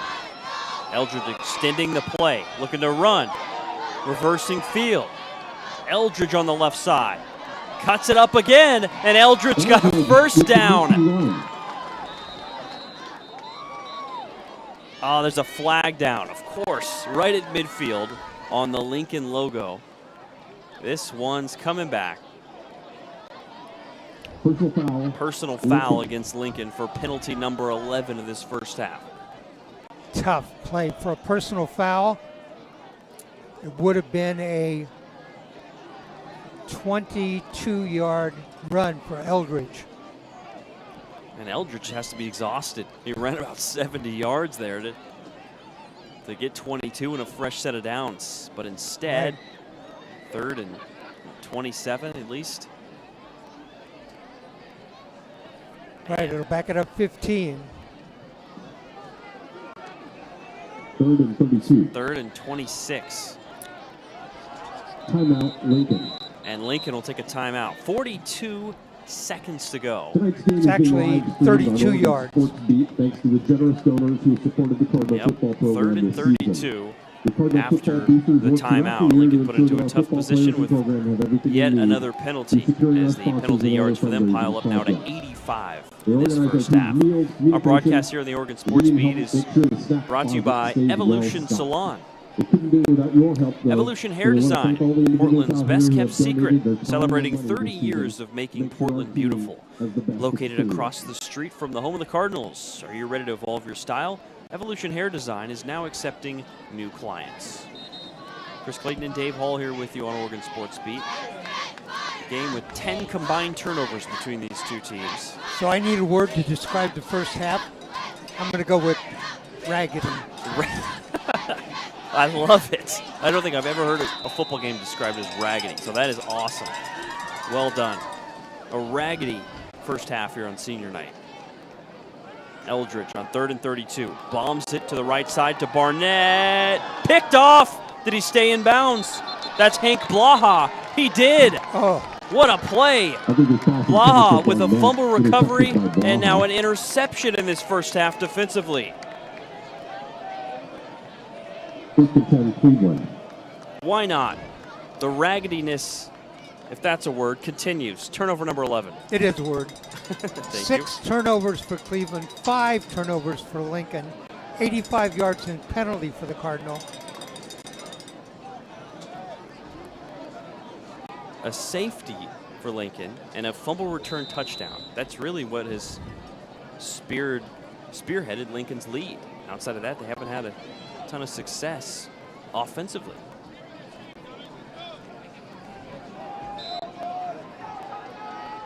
.35 seconds to go, and it looks like Cleveland is going to be conservative here based on this formation. Yep. Balderson will take a knee, and Cleveland is content to take this one into the half. Well, I've got a feeling Cody Schnaufer's got some words for his team in terms of execution and cleaning things up. 16 points in the first quarter for the Cardinal. The field goal in the second quarter by Ricker from 40. We've had a safety, a fumble return for a touchdown, and a field goal. The only touchdown of the game has been on that first drive when there was a turnover and Togney took it in for 2 yards. Yeah. That's how we got to 19-0. Wow. Weird game so far here at Lincoln High School in the regular season finale. Our broadcast here on Oregon Sports Beat is also brought to you by Selco. Founded by educators in 1936, Selco Community Credit Union is committed to serving our community and being a trusted financial advocate. Whatever a good life means to you, they want to help you get there. Stop by their Forest Park branch on Northwest Thurman to learn more. Selco. Well, you got to think both teams are looking to clean things up in terms of execution. Hopefully Lincoln is able to enjoy this experience on senior night, but you also, as a football coach, want to probably see them execute a little more clean here. This is not the situation to go into the playoffs. Right. You want to kind of clean this up, as you said, get things rolling, get kind of in a trend as you go into the playoffs so that you have a big game coming up next week. So far, this has been a game of not very good execution. Yeah, Lincoln sitting at number 28 in the OSAA, so they are essentially guaranteed a Columbia Cup playoff game coming up next week.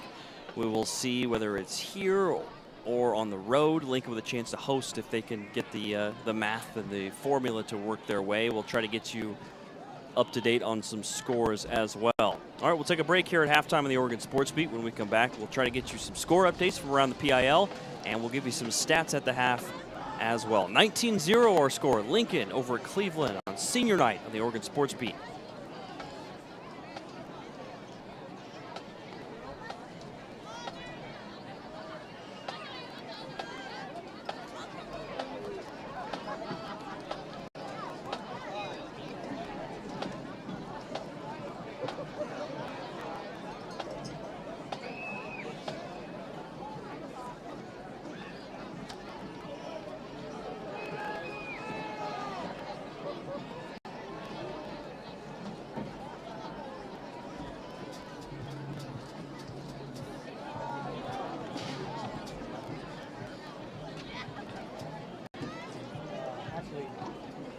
Yeah, it's like 2/3.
Let's have a big thank you to the Lincoln High School Cardinal Marching Band and Color Guard.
Back on the Oregon Sports Beat, 19-0 our score. Lincoln leading Cleveland on senior night.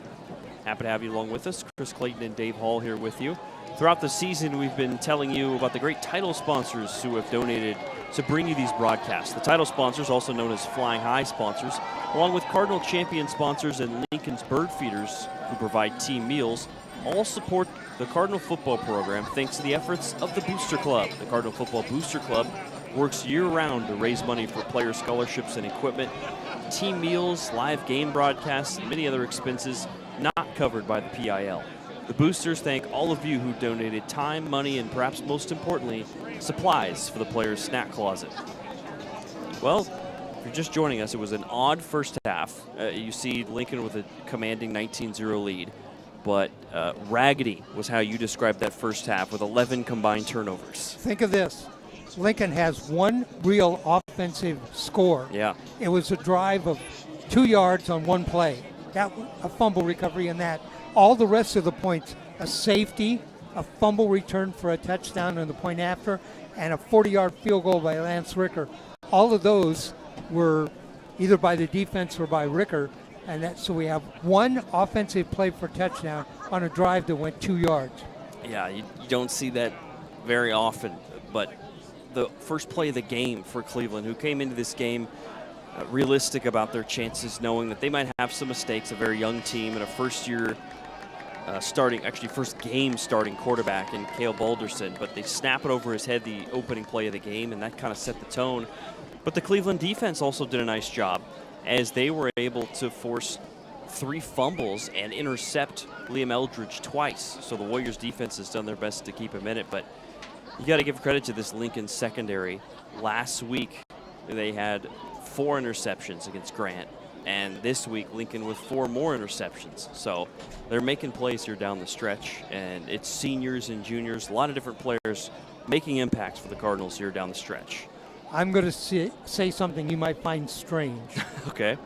But I think the Cleveland quarterback, Balderson, I think he's done an okay job. Yeah. First start, sophomore, missing a lot of players, got 24 players suited up. Granted, he's thrown some interceptions. He was hit on a couple of those. Now, I'm not saying he's done a great job or anything like that, but for what they've asked him to do, as a quarterback, sophomore, first start, he's hung in there.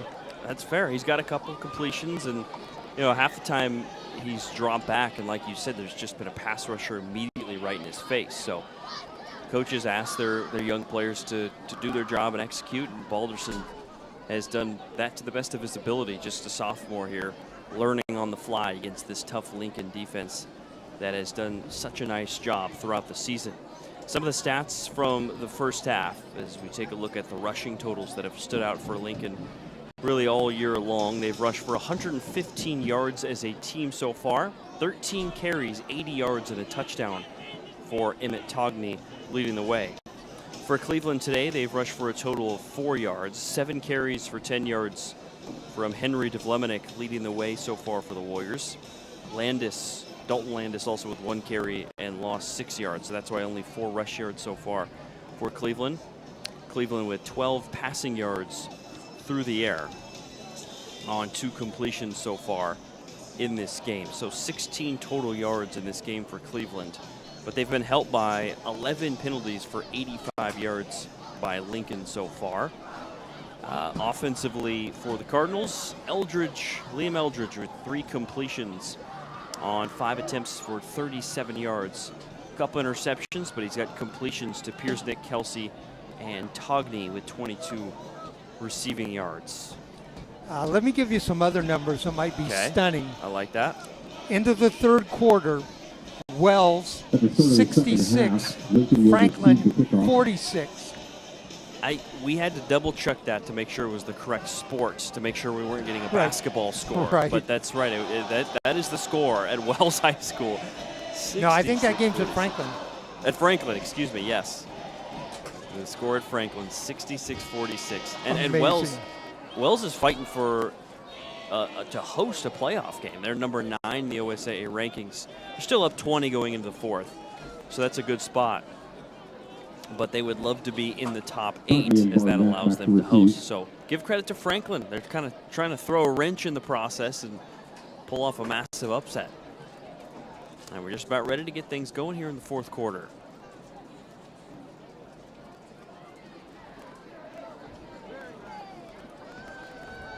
And again, it was Cleveland who had the ball to start this game off. So Lincoln starts the football in a great position. Opening possession of this second half. Somebody just came by and dropped off some candy. Oh. And I looked, what are nerds? Oh, okay, Pop Rocks? Oh, you've never had nerds? No. Oh, man, you'll like those. Yeah, nerds are good. Can't go wrong with that. All right, here we go. Kick deep, and we're underway in the second half.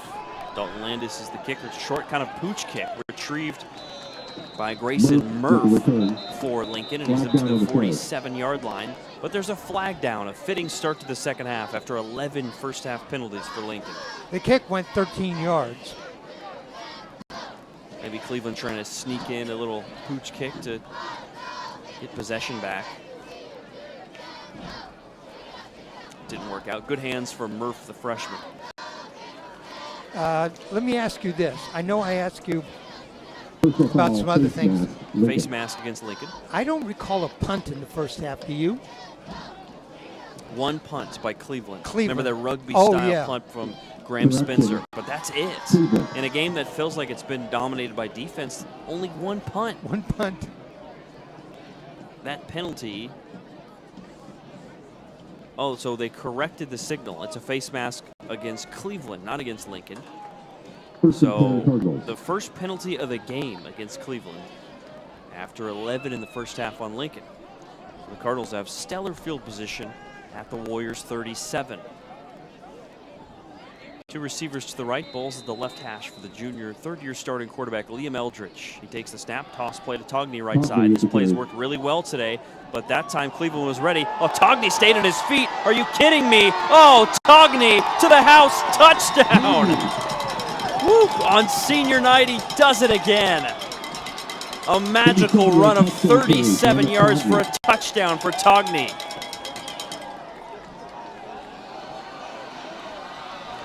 It's 25-0 Lincoln. 14 seconds off the clock for that score. 11:46 time. 14 carries, 117 yards, and a couple touchdowns for Togney in what could be his final game here at Lincoln High School in terms of on this very field.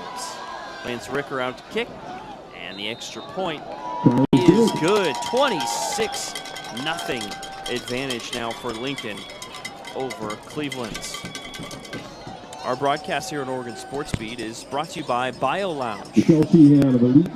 Bio Lounge is a Northwest Portland functional medicine clinic that partners with patients to support their unique health goals. Whether aiming to treat a condition, prevent chronic disease, or optimize health, their highly trained providers leverage the latest in scientific research and technology to provide exceptional care and outcomes. We believe health is a lifelong journey and are proud to support the Lincoln football program. They got great field position off the kick and then the face mask and took full advantage, giving it to Togney again. Why not? Whatever Coach Snoffer said at halftime, it's working. Yes. It looked like it was pretty well defended initially by Cleveland. They had a few defenders in the area, but Togney pulls a rabbit out of a hat and just doesn't go down. That's 117 yards rushing for Togney. Don't forget he has 20 yards pass receiving. Right. He's at 137 on total yards for the game. Back to receive. He is really close now to 1,000 yards from scrimmage, rushing and receiving now in the season. He's at 993 total. There's the kick. It's Hank Blaha. Breaks a tackle, still on his feet. And a good return to the 37, but we'll have to check on two flags that came flying Murph, Dalton, on the sideline. And Ross with the tackle. If I'm the referee, I'm not putting my flag in the pocket. I'm just going to hang on to it. Yes. It's been on the field a lot today. The flag is getting a lot of use. Personal It's a foul. personal foul, and Blindside it's block against Cleveland. Cleveland for a blindside block. So Cleveland, with a clean first half with no penalties, has now committed 2 personal fouls, a face mask and a blindside First and block 10. here in the second half, just 21 seconds into this quarter. So from last week until now, Lincoln has outscored their opponents 43-0. Yeah, it's been really impressive seeing this Lincoln defense progress week to week.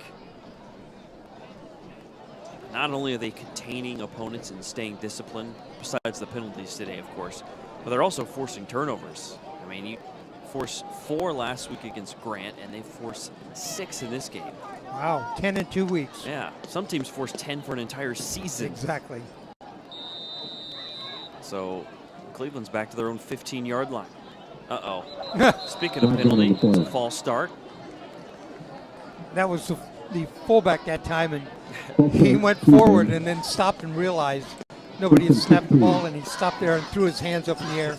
He knew immediately. Jack Francis, the junior, with the false start.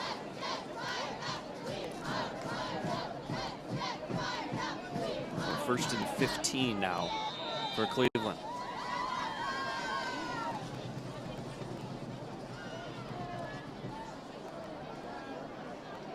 Two receivers to the right side for Cale Boulderson, the sophomore in his first career start. Oh, man, another penalty.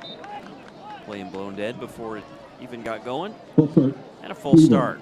All the penalties in the first half were primarily against Lincoln. So far in the second half, they're all against Cleveland.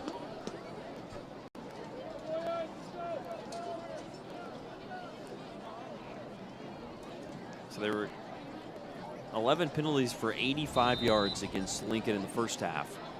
And Cleveland, just in the first 22 seconds of this second half, is trying to catch up. They're up to 40 yards, halfway there at 40 on 4 penalties. Been one of those raggedy games. First and 20 for Cleveland at their own 5-yard line. Tailback to the left of Balderson, takes the snap, handoff to Devlemenic, and he's bottled up near the line of scrimmage. Give him 2 yards. He's been the workhorse today for this offense. 8 carries, 12 yards for Henry Devlemenic, the sophomore or the junior halfback. I have Cleveland 16 total plays in the game so far, and of course, 6 of them have led to a turnover. Dave, I've got him at 18 total yards. We are unofficial stat keepers, but the point we're trying to make here is they have not moved the ball much. They did have the ball over midfield thanks to a Lincoln turnover and then a few penalties. Their biggest play from scrimmage was 10 yards on a pass in the first half. Rolling right side. Incomplete, underthrown, out of the hand of Balderson. He had an open man in Hank Blaha. Couldn't hit him, but there's another flag down. Flag down on the play.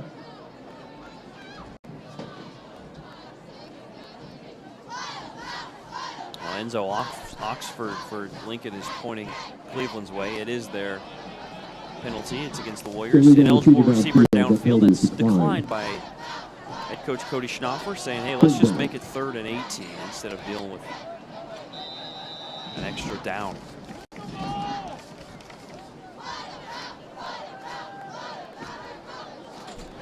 Balderson jogs in from the sideline. Lincoln has feasted on these deep balls defensively the last couple weeks. The one-on-one coverage, guys like Barnett, Rutherton, Togney, Eldridge, they have been dominant downfield. Let's see if they take the risk. They do not. They go to Devlemenic. He's got some room. Left side, taken down. What a tackle by Togney. 5-yard gain for Togney, or for Devlemenic. 4th and 13. And that's the longest run of the day so far for Devlemenic. That's the longest run of the day for anybody for Cleveland. Yeah. 4th and about 13 here. And Graham Spencer, the junior, out to punt it away. The dangerous Parker Barnett is back to receive for Lincoln. Spencer going to his right, kicks it. Here's Barnett on a line drive, got a chance to return it. Cuts towards the sideline, looking to reverse field. Still on his feet, dragged down at the 34-yard line. The 2 punts we've seen for Cleveland have something in common. They were both line drives, and it's dangerous when you kick the ball that way. Yeah, a lot of times in the rugby style, you kind of go to your right, hoping to give your coverage time to run downfield, and then intentionally kick it line drive. But Lincoln's getting in the backfield so fast that Spencer doesn't have a lot of time to wait. He's just got to get rid of it. That's given Barnett some room to operate. And he's up to the 34.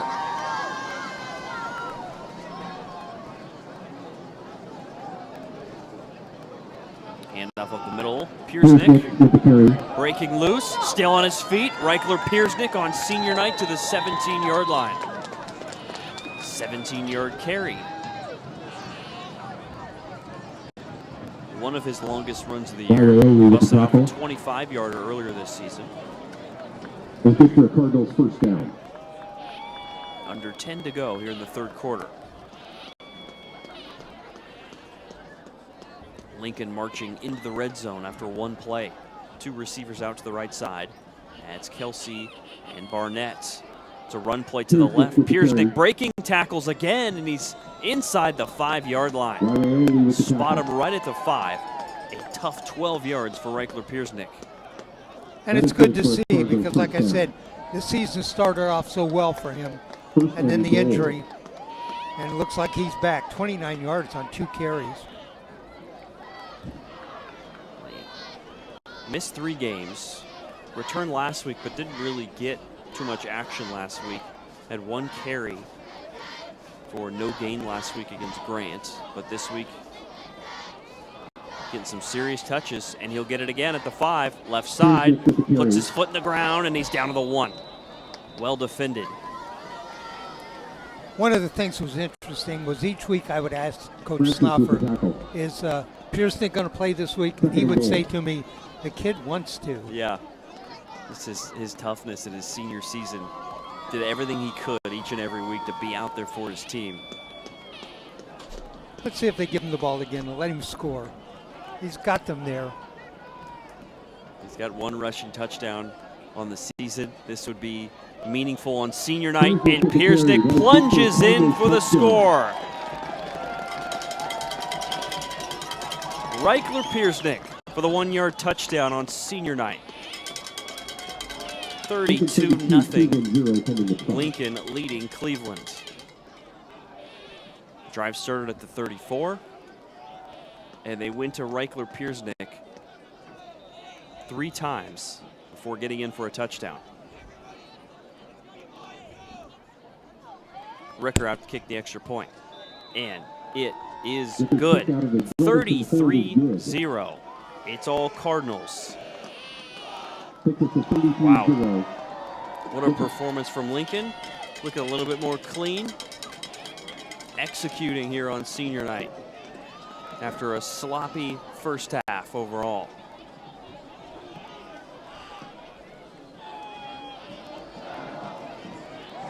Our broadcast today on the Oregon Sports Beat is brought to you by Elite Real Estate. Michelle Shahan, our dedicated realtor at Elite Real Estate, strongly supports Cardinal football, just like a strong offensive line does. Ready to score your next home? Make contact with her today. Michelle Shahan and Elite Real Estate.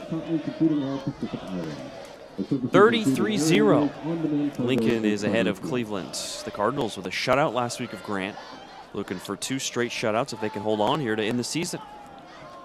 It was a heavy dose of Reichler Piersnick.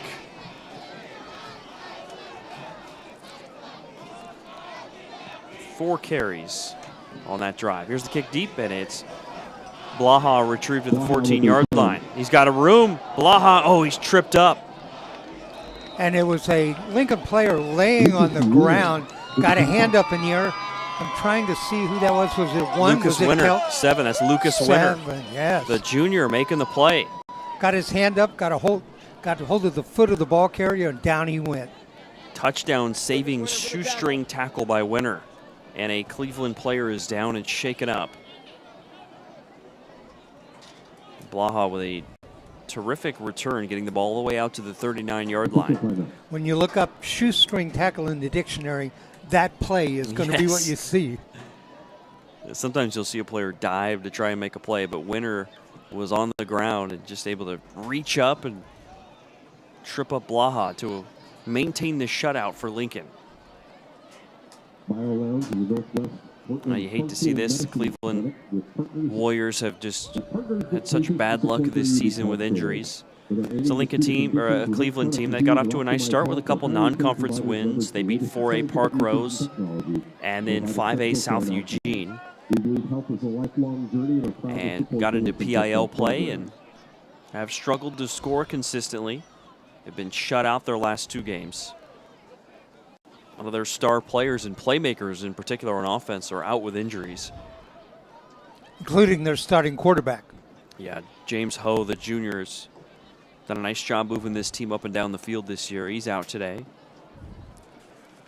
They've got even some guys that have gotten in the game today. Poki Waiole and Sean McCormick, who are 2 of their best playmakers that have made plays in this game, but they are not 100%. They're playing through some injuries and some ailments because it's senior night. So Cleveland has had to deal with that this year, and got to hope that they can wipe the slate clean and come back with a much healthier 2024 next season.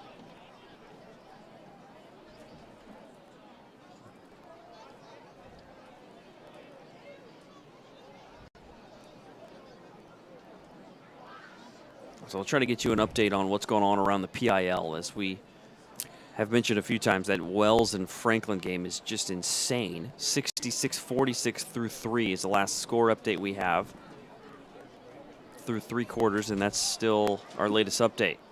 One of the things I did see in the sports news 2 days ago, one of the top basketball prospects in Oregon, yes, the junior Isaac Carr at Central Catholic. I've covered his games about 10 times. Considered to be the top prospect in Oregon.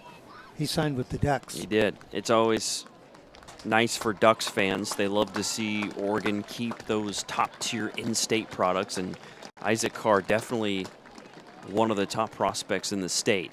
The Ducks have had a lot of good players come out of Central Catholic, notably Joey Harrington. Yeah.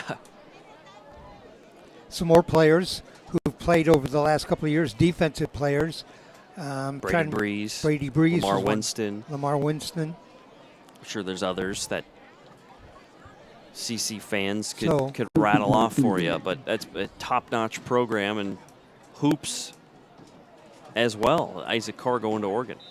But he's got another year ahead of him. He's only a junior, so exactly. So 2 more seasons, actually, of high school basketball. A great player. Well, the Cleveland players off the field, and we're good to go. 1st and 10 for the Warriors at their own 39. Devlemenik off on the right side, and he's tripped up and taken down.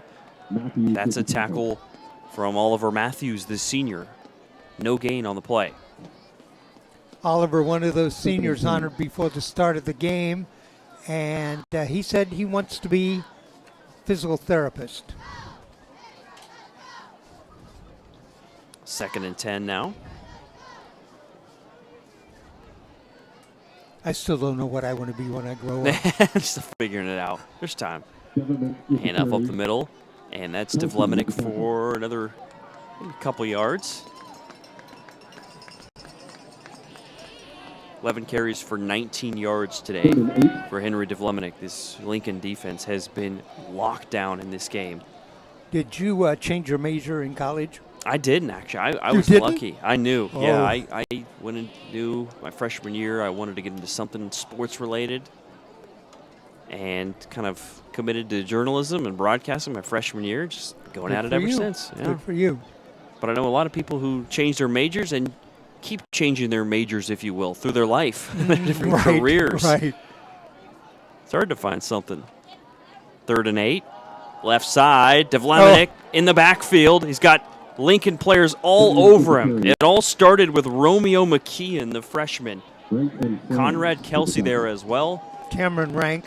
Yeah, ultimately a loss of 7 yards on the carry. 4th down.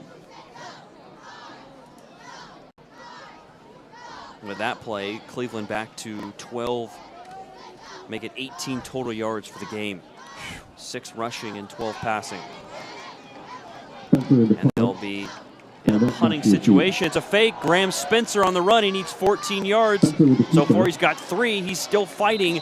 Won't be enough. About a 7-yard gain for Graham Spencer. But hey, why not? You got to respect the call there from Trevor Smith in Cleveland. Maybe Graham Spencer just took it in his own hands and said, I'm running this. But either way, hey, why not? Final game of the year. Go for it. Exactly, why not? But it is a turnover on downs. And the ball goes back to Lincoln with their 33-0 lead. Another touchdown for the Cardinals, and they'll be pushing this game into a running clock situation. 35-plus point lead.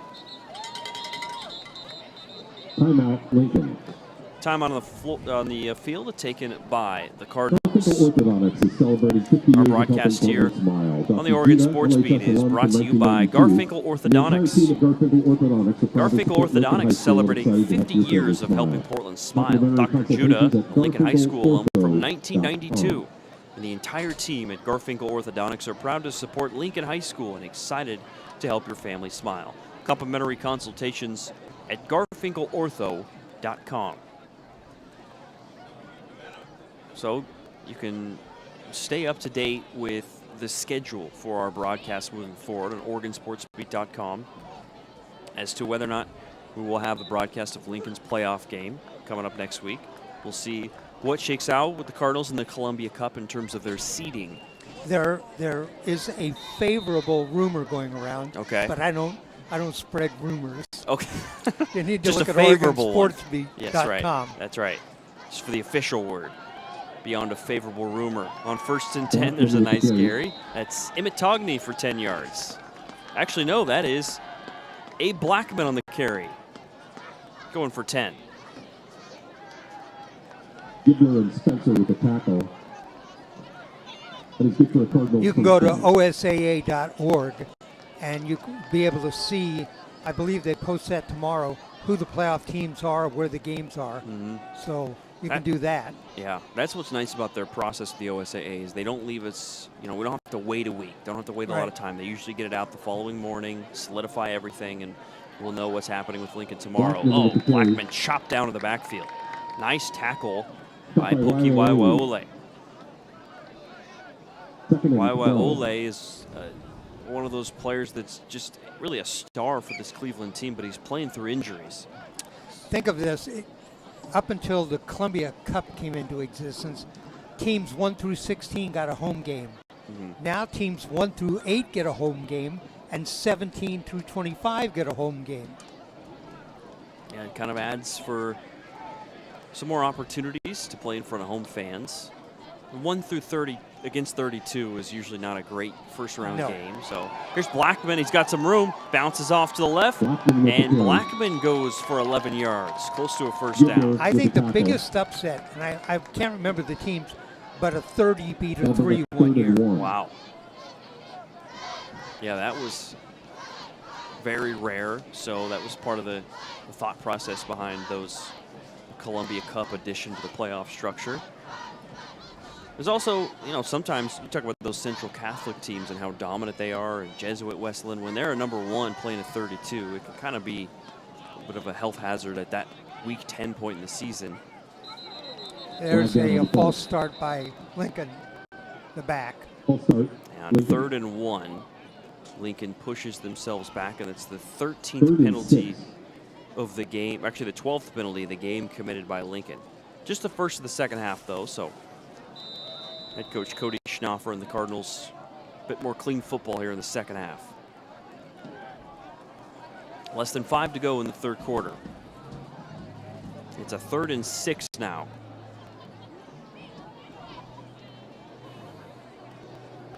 Liam Eldridge is 3 of 5 for 37 yards, a couple interceptions so far today. Potential throwing situation on 3rd and 6. They break the huddle with 4 wideouts, 2 to the right and left side. Eldridge takes the snap, Pump fakes, throws deep. He's got a man wide open. Barnett overthrown, incomplete. Barnett, incomplete. Oh, if my hands were just about 6 inches longer. Barnett just can't get there. The team's leading receiver this season, not able to track it down. Do you have the totals on Barnett for the season? Receptions and yardage? Yes, 11 catches for 222 yards this year and a couple scores. 20 yards a catch. Yeah. He had a 59-yarder earlier this year. Had a 41-yard reception last week on the trick play, the catch from Finn Davies. So he's a downfield threat, couldn't connect that time. On 4th and 6, they pitch to Blackman, breaks a tackle, trying to get forward, and he's short. Turnover on downs, the Cleveland defense steps up and gets the stop. It'll be Warriors football.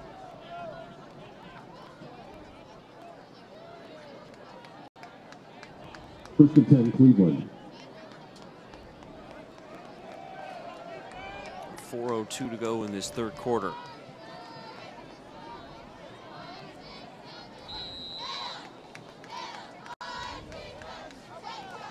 Cleveland this year was close to a PIL win against McDaniel. It was an incredible game against McDaniel, down to the wire. Overtime touchdown for McDaniel gave him a 20-14 win. Government with the carry. So they had almost a taste of a league victory this season. Go to Devlemenic up the middle for 1 yard. Aided by Matthews.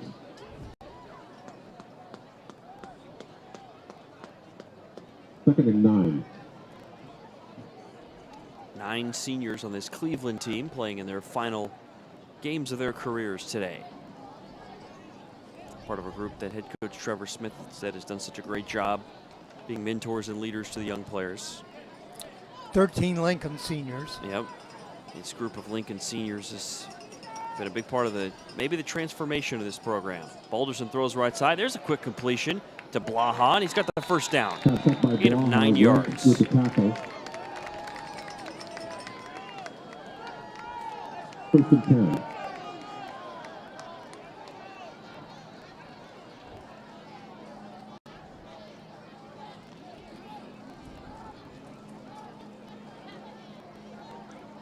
Of course, this Lincoln team last year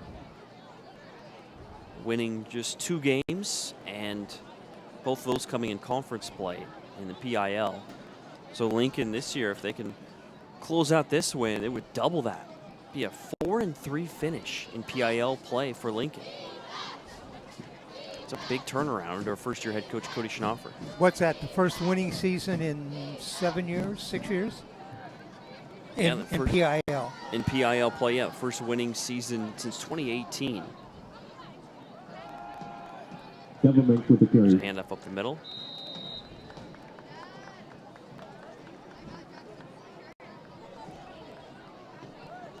Hit first by McKeon. Back-to-back seasons of 2 wins in PIL play for Lincoln. That was Zuvimic on the carry. No gain. Nothing doing there. This Lincoln defense continuing to hold strong. It's now 14 carries for 13 yards for Devlemenic. Balderson will throw, left side, deflected and incomplete off the turf. It popped off the hands of Waiwaole. Pass intended for Waiwaole. It might have been intended for Calvin Mackey behind him. But it's 3rd and 9.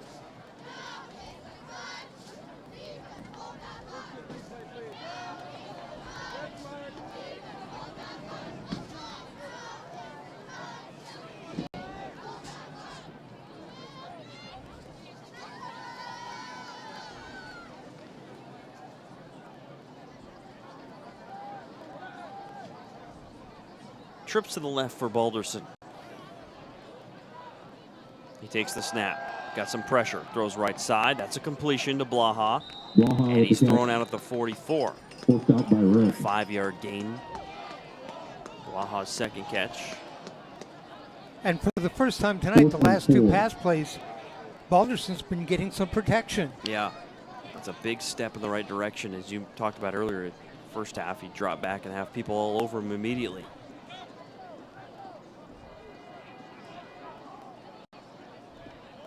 Fourth and 4.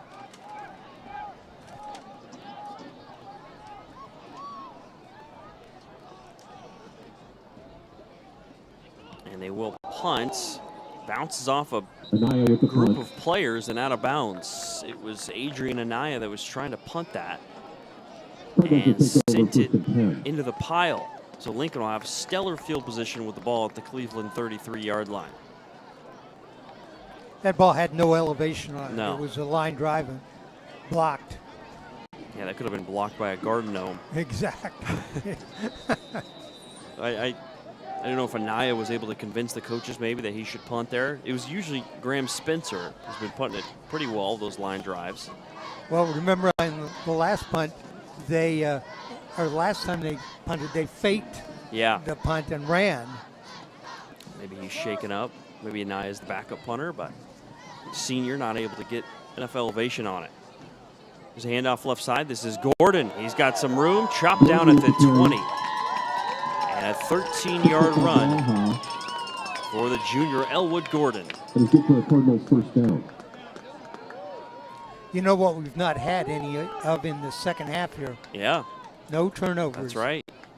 11 combined turnovers in the first half. 6 on Cleveland, 5 on Lincoln.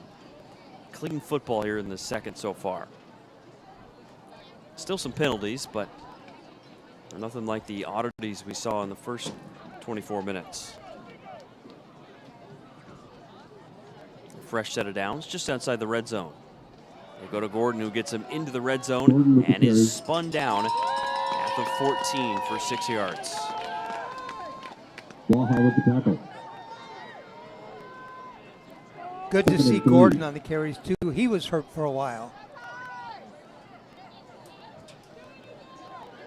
224 rush yards now as a team for Lincoln today, after running for 144 last week. Second and short, left side. This is Gordon looking to get around the edge, cuts it upfield, dragged down right at the sticks. Depends on the spot as to whether or not he's got this first down. Clock stopped at 24 seconds to go in the third, and it's a first down for Gordon. That is good for a Cardinals first down. Abe Blackman checks in. First and 10. Maybe Blackman's turn here inside the 10-yard line. Blackman's just a junior, so you've got a couple players in Gordon and Blackman that are going to be fighting for carries next year. They go straight up the middle, and about a 5 or 6 yard gain to, I think, was that Blackman? With the carry takes us to the end of the third No, that was actually Zan Galton, the sophomore, on the carry. So he gets 6 yards, and now that'll bring us on to the fourth quarter. Lincoln dominant here on senior night in the regular season finale with a 33-0 lead. Our broadcast here on the Oregon Sports Beat is brought to you by Premier Jets. Premier Jets specializes in worldwide service and has experience visiting nearly every part of the world. We provide fast worldwide transport service to 6 continents, including all the Pacific Islands. Our service includes an air ambulance, on-demand cargo, or charter flights. That's Premier Jets. Chris Clayton and Dave Hall here with you. We've been happy to bring you Lincoln football all season here on Oregon Sports Beat, as the Cardinals will finish with a win here today to improve to 4-5 overall, but 4-3 in the PIL. Remember, too, if the Cardinals score here, we'll go to a running clock. We'll quicken up the pace in the fourth quarter. Second and 4. And here we go. We'll start off the fourth quarter with a 2nd and 4 for Lincoln. A first down's available at the 1-yard line. The tailback is Gordon. He gets the touch around the edge. Touchdown. Gordon with the Lincoln Cardinals touchdown. Untouched in for the score. Elwood Gordon with his first rushing touchdown of the season.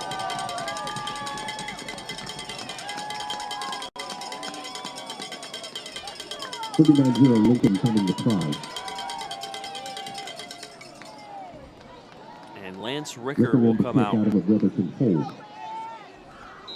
to try and stay perfect on extra points here today.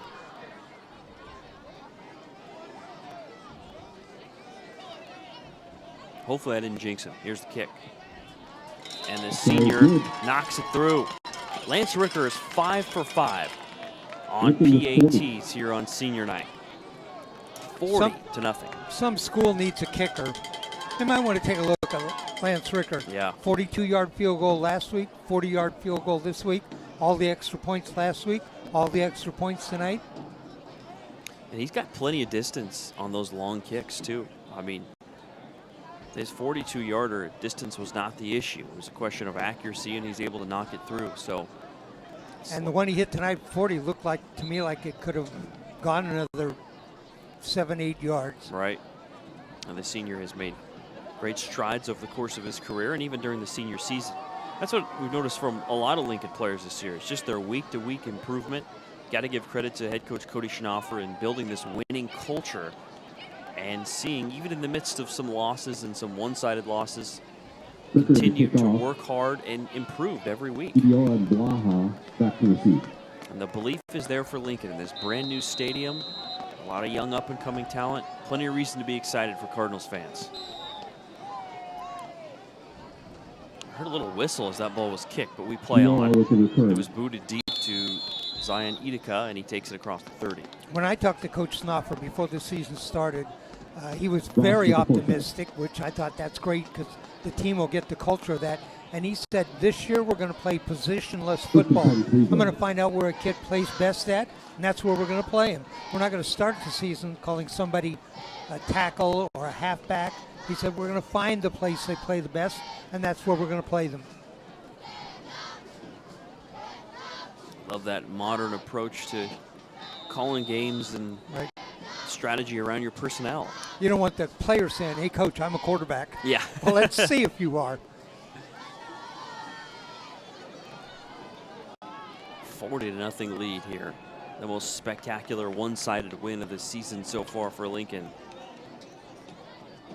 If this score holds the final 11 minutes with this running clock.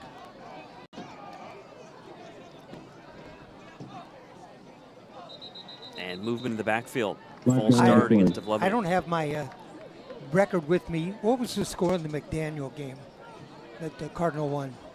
Do you have that? Let's take a look. I don't have it in front of me, but I can find that quick.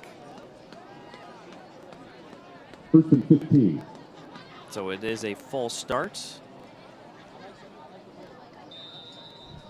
for the 5th penalty of the day against Cleveland. I know the McDaniel game and the Jefferson game, the Cardinal were able to put points up on the board. 43-6 win against Jefferson, and McDaniel was 19-14. Oh, that's right. It was the Jefferson game that was the big win. Yeah. That's what made last week even more impressive, is that was the first shutout of the season for Lincoln. They did it against the high-powered offense of Grant, trying to follow that up with another shutout. Some great momentum going into the Columbia Cup. Balderson rolling left side, complete underneath, chopped down near the original line of scrimmage. Nice tackle by Leonardo Coriani, the freshman. It was Peter Bamer, the receiver, who caught that pass out of the backfield. It's a 5th completion of the day now for Balderson.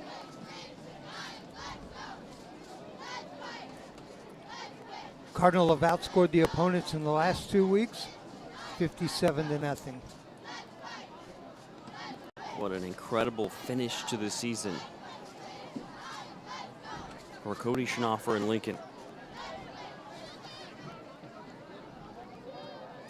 9 minutes to go. They hand it off up the middle to Devlevic, and he goes for about 2 yards. Right now, as we stand, the point differential for the Cardinals on the season, they are minus 34.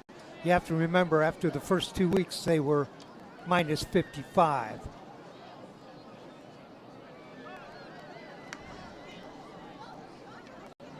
.47 total yards today for Cleveland. Just lockdown defense from Lincoln in this game. I think the defense surprised Grant last week, too. They stopped the run pretty well. I mean, Grant, of course, had Kamari Owens, who ran for 130-plus yards, but they held Grant to less than 100 pass yards and no touchdowns. Red zone defense was stellar. On the 3rd and 8, Balderson rolling right side. Got pressure coming, hit as he throws, and it's picked off. And who else? It's Cameron Rank again. And that's 3 interceptions tonight for Rank, 5 for the Cardinal. And again, Balderson didn't have a chance. He was hit while he was getting ready to release the ball. The ball just sailed on him. Rank picked it off. Now a total 7 turnovers for Cleveland, 5 for Lincoln, 12 in the game, but only 1 here in the second half. That pass interception right there. Well, Rank has a fumble return touchdown in this game. What a way to go out on senior night. And Rank is having a good time down on the sideline. Celebrating with the student section, yelling towards the stands. Part of this class of seniors of 13 players. Hand up from the middle, it's Grayson Murph, and he'll get nothing, no gain. 7, actually now 8 different Lincoln players have touched the ball in this game now. In terms of running the football.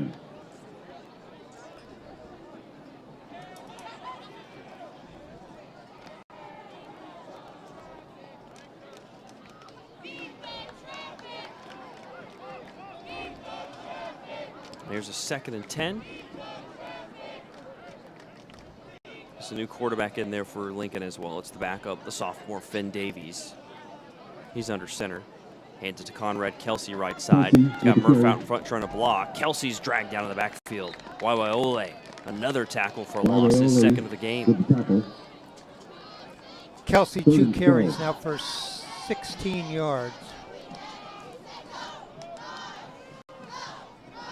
That'll make it a 3rd and 12 as the running clock continues to bleed down towards 6 minutes.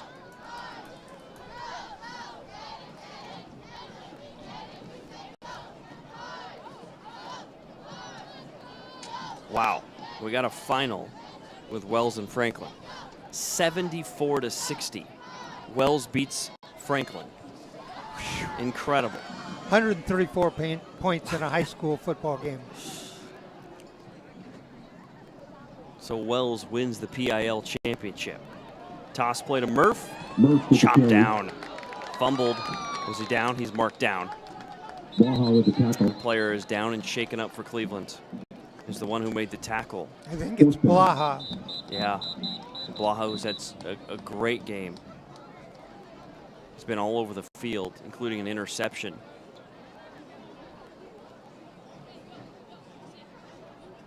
You had players from both teams calling for the trainers immediately. Never a great sign. Now the clock does stop when there's an injury, so it is stopped right now. 5:27 left to go in the game. 40-0 Cardinal. Blaha will be back for this Cleveland team next year, who's got a strong group of juniors to lead the charge into next season as seniors, looking for a better year in PIL play.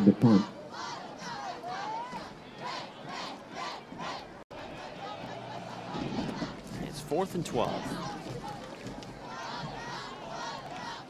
Lance Ricker out to punt. Takes kind of a low snap, boots it. Oh, that's great a good kick. punt, yeah. Retrieved at the 12-yard line. You know, Cardinal with a shutout last week, working for a shutout this week. I think back to the Jefferson game. Cardinal were ahead 43-0 with like 5 seconds on the clock. Jefferson had the ball, first down, and they threw a 70-yard touchdown pass to lose it 43-6, or to 43-6, lose the shutout. Well, let's see. Or they could have had 3 shutouts this year. Let's see if maybe somebody from the coaching staff or Cody Schnaufer himself reminds them of that. There's some pride with the team in maintaining shutouts. It's a good feeling to look at the scoreboard and see you held the opponent to 0.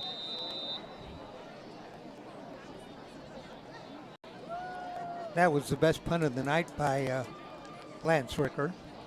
And Ricker's having a heck of a game in his regular season finale. Perfect on PATs. Hit a field goal as well.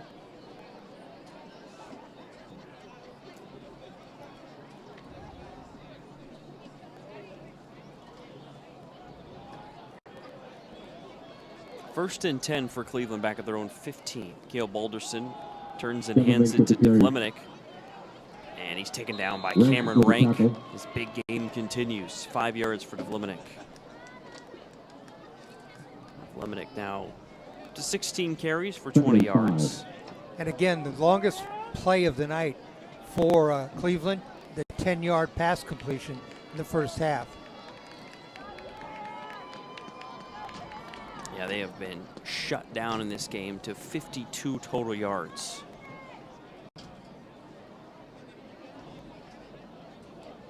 Just over 3 minutes to go. We haven't seen Evan Togney. I'm sure he's shut down for the night. He finishes with 117 yards rushing and 20 yards receiving, and a couple of touchdowns. Devlemenic takes another handoff, left side, and he's wrestled down in the backfield. With the tackle. That's the senior Reichler Piersnick for a big loss of 5 yards.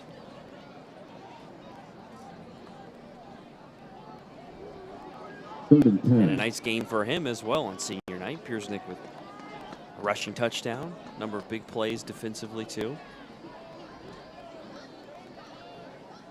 The seniors. Boy, it'd be tough to pick a outstanding player of the night. You have to think, though, 3 interceptions by Cameron Rank. Reminder after the pretty game, good. fans should remain off of the field until Lance Ricker with the field goal and the extra points and the punt. Common theme of the names you're naming off there. Both seniors. Balderson running right side. Nice move. Balderson still going. Taken down from behind. Balderson with the carry. It's going to be close to the first down. Anthony Turbinci on the tackle. And a gain of about 8 yards on the run by Balderson.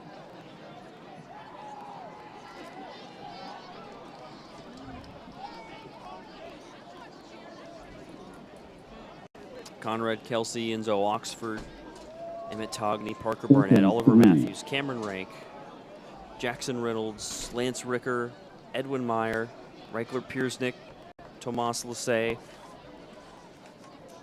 Trenton Dack, and Garrett Schmokel, the 13 seniors honored here on senior night. 3 of those are headed to Oregon. Enzo Oxford, Cameron Rank. No, let me back up. Enzo Oxford, Parker Barnett, and Right down on the play. Edwin Meyer, one headed to OSU. Some of them probably still be to be determined. To be determined. Time I think to- at the top of that list is Togney. Mhm. Parker Barnett's headed to Oregon. Yes, he is. Said he's going to be a business major there at Oregon. Not sure if he'll continue with his football career. We'll see. Maybe some rec football at least. Those leagues can be very tough. Right. Down to 22 seconds. I'm not sure Cleveland's going to snap the ball again. Yeah, I don't think they have to. Looks like they're going to let this clock run out.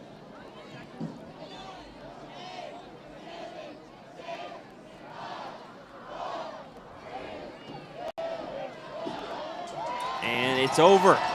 Lincoln dominates on senior night, 40-0.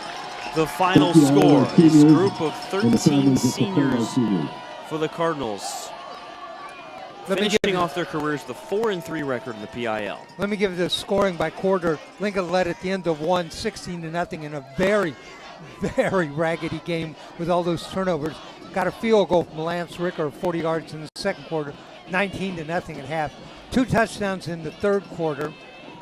One a 37-yard run by Togney, one a 1-yard run by Piersnick. It was 33-0. Only one score in the fourth quarter, and that was the 6-yard run by Elwood Gordon at the 11:57 mark, the point after touchdown by Ricker, and that's where we stood at 40-0. And the numbers are pretty impressive in terms of the Lincoln defense. The total rushing for Cleveland, they ultimately ran in this game 24 yards rushing, 31 passing for a total of 55 yards of offense for Cleveland in this game, and also 7 Warriors turnovers. So Lincoln defense got to be historic, as good as it gets with their lockdown defensive performance here today. With all the underclassmen that played this season for Lincoln, including a whole bunch of freshmen, future looks pretty good. They'll need to find a running back for Togney, but the future looks pretty good. 4 PIL wins for the Cardinal.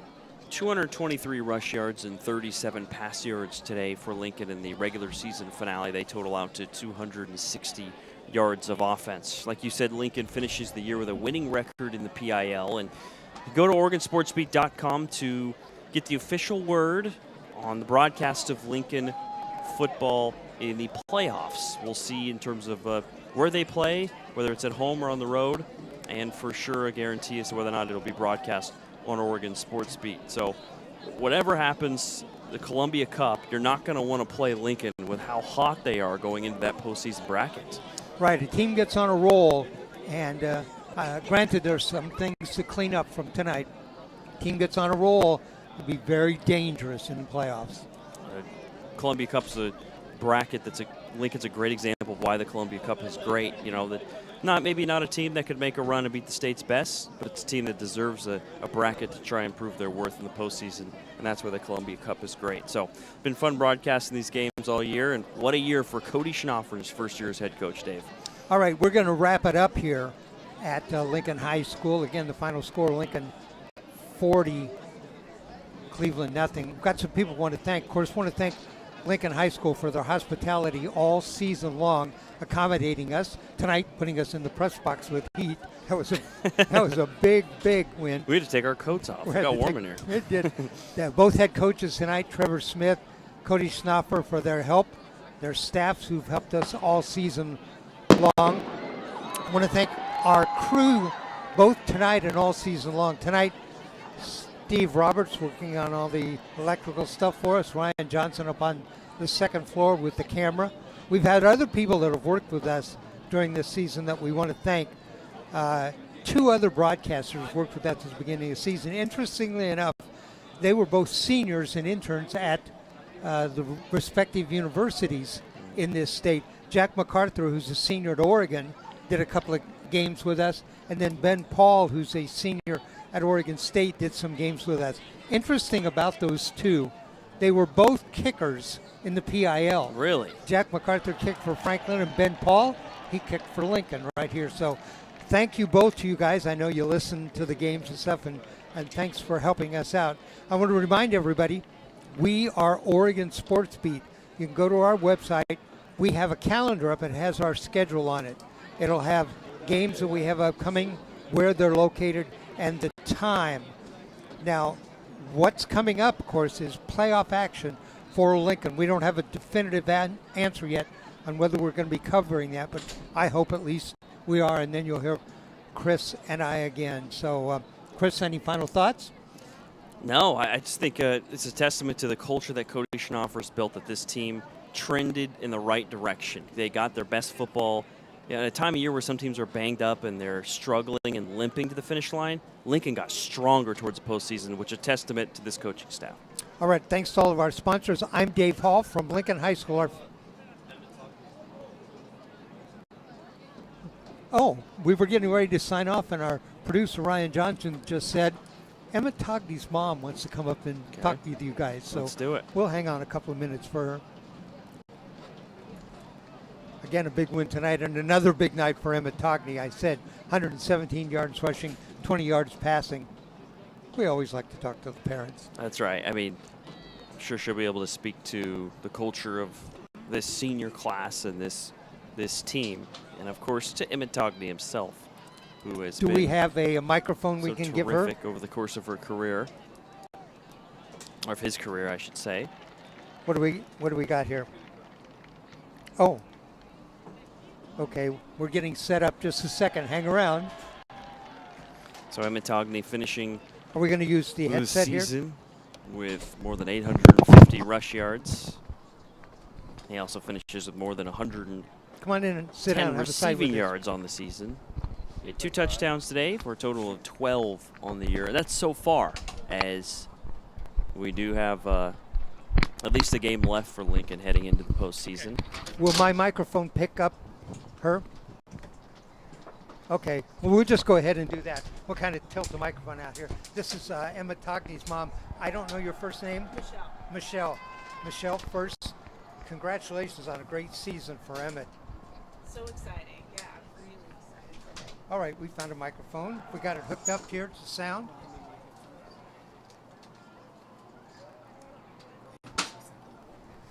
Testing, testing. There she is. Now you're a pro. Oh gosh, isn't that what they do? Yes. Final totals on Emmett for tonight: 117 yards rushing, 20 yards receiving, 2 touchdowns. Has to be a memorable season. Now, Emmett was first team All PIL last year. Certainly, I think it's going to be all first team this year. How's the season been for you watching it all? Oh my gosh, so exciting. And I just have to say, I didn't realize what big Emmett fans you are. I was stuck at the hospital last week. I was supposed to be here watching the game. And so I pulled up I knew it was streamed. I pulled it up. I was at the hospital by myself. That's why we do it. Watching the game, and I'm like, oh my God, they're big Emmett fans. How could you not be an Emmett fan? I was tickled. Yeah, it was great. Well, we're great. fans of good football, and when you're putting up numbers like he is, I mean, it's hard to not root for a player like that. What have you noticed in terms of the culture of this group of seniors and their kind of efforts down the stretch? Didn't have all the wins they wanted early in the season, but how they were able to battle back down the stretch. They did, yes. I think Cody did a great job. Practice after practice, they improved over the course of the season. Yeah, there was a tough loss there. There was one game where Emmett was shut out. I think they watched the film and they just went after Emmett. It was a home game. I can't remember who it was against. But other than that, I mean, they had some losses here and there, but Emmett played great throughout the season. I was so proud of him. It's been tough the last couple of years. Not a lot of wins. 2 wins in the PIL last year. Now we've doubled that to 4, and it looks like the Cardinals are going to make the Columbia Cup playoffs. Ooh, nice. Okay. So this isn't the end. I think there's going to be another playoff game. The top 16 teams make the playoffs. The next 16 make the Columbia Cup, and Lincoln is in that group. They're, Yes. I think, number 28 right now. Right. They were 28 last week. Coming Yeah, into okay. this game, Yep, so yep. we'll see. Okay. Let me ask you this. Where does Emmett get his toughness? Oh, gosh. I think it's a combination of both parents. Oh, mom's taking credit. Yes. Yeah, I come from a very athletic family. You were athletic yourself? Yeah, I was a volleyball player. For? Sprague High School. Oh, okay. And your Got husband? MVP. By the way, I've noticed your husband in the stands before, and he was very vocal. Oh, yes. He's a vocal one. He played football. And he also was a pole vaulter. Oh, okay. Do you know anything about his plans for next year? I know he's trying to enjoy things down the stretch. Looking at his Twitter, he had an offer from Lewis and Clark. So do you know anything about his mindset? I heard you guys talking about that offer from Lewis and Clark last week, and I was like, oh my gosh, how do they know that? He tweets about it. That's why. Okay, got it. I went to law school at Lewis and Clark, so I'm pushing him that way. You know what? He's going to go watch the game there tomorrow. Oh, Okay. Yeah. Great little stadium. 1 p.m. He'll There be you there go. at the game. So we'll see. So yeah, he is looking at lots of different schools. He's not really sure what he wants to study, but he really wants to play football. And rightfully we'll see. so. Yeah. So he's that's on the agenda for him, football. I mean, it's been fun to watch him play. Talking to him, has he talked to you, kind of reminiscing about his high school career, and was he kind of aware of it coming down the stretch and coming down to its final few games? He's got a great attitude. He's constantly looking forward, and I think honestly, coming out of COVID, the future's bright compared to Right. COVID in high school. Just Now, he has an older brother who played here. yes, What's his name? I forgot. Gus. Gus. Yes, I do remember Gus. And what's he doing nowadays? he's at Oregon State studying forestry. Oh, okay. Very cool. Well, are there any Autognies on the way up, or is it the last one? That's it. That's it. Okay.